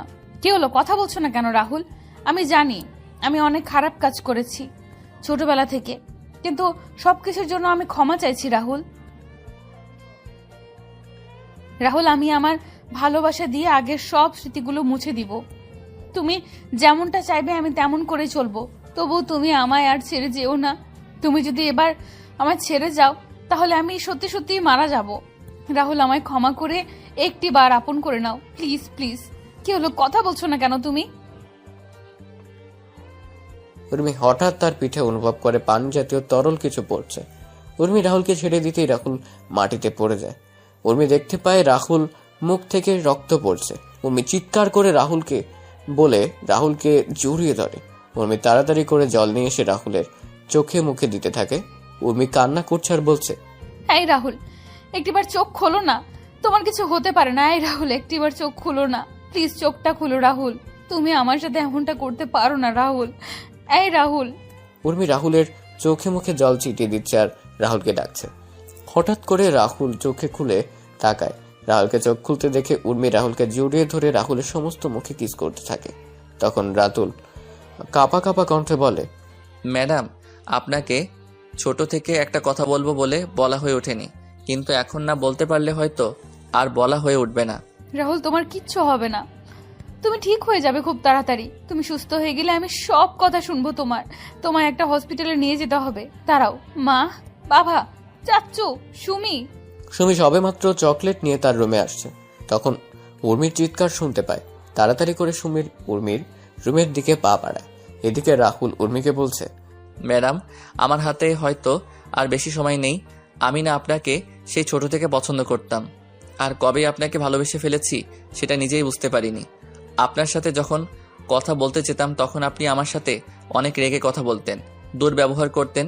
আচ্ছা, আপনি কি একবারও বুঝতে পারেননি আপনার শত অপমান আঘাত করার পর আমি কেন আপনার সামনে যেতাম? আপনি যখন আমায় অপমান করতেন, আঘাত করতেন, তখন আমি কিছু বলতাম না, কারণ আমি আপনাকে ভালোবাসি। আপনার এমন আচরণে আমি অনেক কষ্ট পেতাম, কিন্তু সেগুলো প্রকাশ করতাম না। আচ্ছা ম্যাডাম, আমি চাকর বলি কি আপনার ভালোবাসা পাওয়ার অযোগ্য? সত্যি কি আপনি বুঝতে পারেননি আমার ভালোবাসা? রাহুল কথাগুলো বলছিল আর চোখ দিয়ে জল পড়ছিল। রাহুলের চোখগুলো ঝাপসা হয়ে আসছে। উর্মি রাহুলকে জড়িয়ে ধরে কান্না করে বলে, ভালোবাসি তো আমি তোমায়, অনেক ভালোবাসি Rahul. I love you Rahul, love you very much. চোখগুলো বন্ধ হয়ে আসছে। আমি ম্যাডামের দিকে তাকিয়ে আছি, তখন ম্যাডাম আবার বলেন, এই রাহুল কথা বলো না। ভালোবাসি তো আমি তোকে। তুই শুনতে পারছিস না? আমায় ক্ষমা করে দিয়ে আপন করে নিবি না? বল। আরে ম্যাডাম, আপনি কি করছেন? আমার জন্য আপনাকে কান্না করার শোভা পায় না। দেখুন না ম্যাডাম, এই পৃথিবীতে এসেছিলাম অনাথ হয়ে, এখন যাচ্ছি অনাথ হয়ে, আর ক্ষমা তো আপনার কাছে চাওয়া উচিত আমার। আচ্ছা, আমি আসি এবার ম্যাডাম। তখন সুমি রুমে এসে দেখতে পায় উর্মি মাটিতে বসে রাহুলকে জড়িয়ে ধরে কান্না করছে। তখন সুমি বলে, আপু, রাহুলের কি হয়েছে? এই অবস্থা কেন? জানি না, হঠাৎ করে পেটে হাত দিয়ে বসে পড়ে আর মুখ দিয়ে রক্ত বের হচ্ছে। তুই তো ডাক্তার, একটু দেখ না বোন। আপু, রাহুলকে তাড়াতাড়ি করে হাসপাতালে নিয়ে যেতে হবে। আমার কিছু হয়নি, আমি ঠিক আছি। আমায় নিয়ে শুধু শুধু টেনশন করো না, আমায় একটু সাহায্য করো যাতে আমি দাঁড়াতে পারি। এই বলে রাহুল অনেক কষ্টে উঠে দাঁড়ায়। রাহুল যখন উর্মির রুম থেকে বের হতে যাবে তখন রাহুল আবার পেটে হাত দিয়ে বসে পড়ে। উর্মি দেখতে পেল রাহুল আবার বসে পড়ে আর রাহুলের মুখ দিয়ে রক্ত পড়ছে। এবার উর্মি আর সুমি চিৎকার করে বলে, ও মা, রাহুলকে জড়িয়ে ধরলাম। রাহুল, কি হয়েছে তোমার? খুব কষ্ট হচ্ছে কি তোমার? কথা বলো না রাহুল। না বাবা, মামা মামি তাড়াতাড়ি উপরে আসো। উর্মি আর নিজেকে সামলাতে পারল না। উর্মি এবার জোরে তার বাবা মাকে ডাকতে লাগলো, মা, বাবা, মা, বাবা। উর্মি আর সুমির চিৎকার শুনে নিচে থেকে সবাই উর্মির রুমে চলে আসে। সবাই দেখতে পায় উর্মি রাহুলকে জড়িয়ে ধরে কান্না করছে আর রাহুলকে ডাকছে, কিন্তু রাহুল নিশ্চুপ। তারপর সবাই মিলে রাহুলকে নিয়ে হাসপাতালে চলে গেল। রাহুলকে তাড়াতাড়ি করে অপারেশন থিয়েটারে নেওয়া হয়। এদিকে অপারেশন থিয়েটারে বাইরে সবাই বসে কান্না করছে।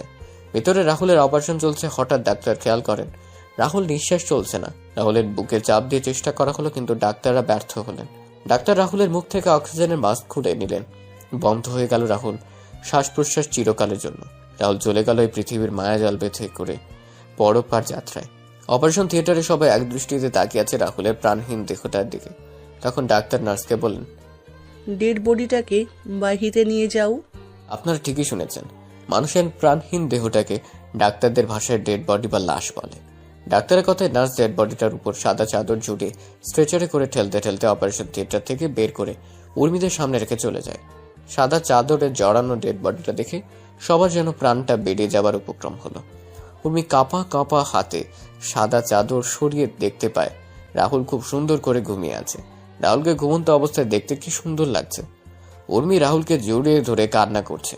মনে হচ্ছে সে রাহুলকে তার ভেতরে লুকিয়ে রাখবে, তার থেকে তার রাহুলকে কেউ কেড়ে নিতে পারবে না। ছোট আম্মু, দাদিমা, সুমি, ফুপু আর উর্মির কান্নার আওয়াজ হাসপাতাল জুড়ে বিরাজ করছে এক বিষণ্ণতার সুর। ছোট আব্বু, চাচা, ফুপা নীরবে চোখের জল ফেলছেন। পরদিন সকালে রাহুলের ডেড বডি নিয়ে যাওয়া হয় সেই চৌধুরী বাড়িতে, যেখানে 5 বছর আগেও রাহুল ছিল জীবন্ত, আর আজকে রাহুল এই বাড়িতে লাশ হয়ে ফিরেছে। রাহুল এই চৌধুরী বাড়িটা রক্ষা করার জন্য নিজের জীবনটা এভাবে বিলিয়ে দিল। দুপুরে রাহুলকে জানাজা পড়ানোর আগে শেষবারের মতো সবাই এসে রাহুলকে দেখে যায়। ছোট আম্মু তো পাথরের শক্ত হয়ে গেছে। সে তার ছেলের লাশের খাটিয়ার কাছে বসে আছে, কোনো কথা বলছে না।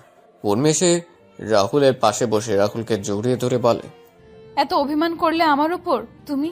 একটিবার ক্ষমা করে দিয়ে আমায় তো আপন করে নিতে পারতে। আমি তো অনেক খারাপ, তাই তো তুমি আমায় এইভাবে ছেড়ে চলে গেলে। কি শান্তির ঘুম ঘুমাচ্ছ, তাই না? তারপর রাহুলকে নিয়ে যাওয়া হয় মসজিদে। জানাজা পড়িয়ে নিয়ে যাওয়া হয় কবরস্থানে। রাহুল চলে যায় নিষ্ঠুরতম পৃথিবী ছেড়ে অন্ধকার জগতে, যেই কবরে যেতে হবে একা নিজেকে। রাহুলকে হারিয়ে উর্মিও পাগল হয়ে যায়। চৌধুরী বাড়িটা পরিণত মৃত বাড়িতে। উর্মি নিজেকে সারাক্ষণ একটা রুমের মধ্যে আটকে রাখে আর রাহুলের ছবির সাথে কথা বলে হাসে, আবার কান্নাও করে। সব গল্পের সমাপ্তি আনন্দের হয় না, কিছু গল্পের সমাপ্তি হয় বেদনাদায়ক, বিষণ্ণতাময়, যেমনটা এই গল্পে হয়েছে। পরিশেষে একটি কথা, চাকর হোক বা কাজের লোক, তাদের প্রাপ্য সম্মানটুকু আমাদের দেওয়া প্রয়োজন। এই পৃথিবীতে কোনো কাজই কিন্তু ছোট নয়। মানুষ বেঁচে থাকে তার কর্মে, হয়তো রাহুলও বেঁচে থাকবে সবার মাঝে।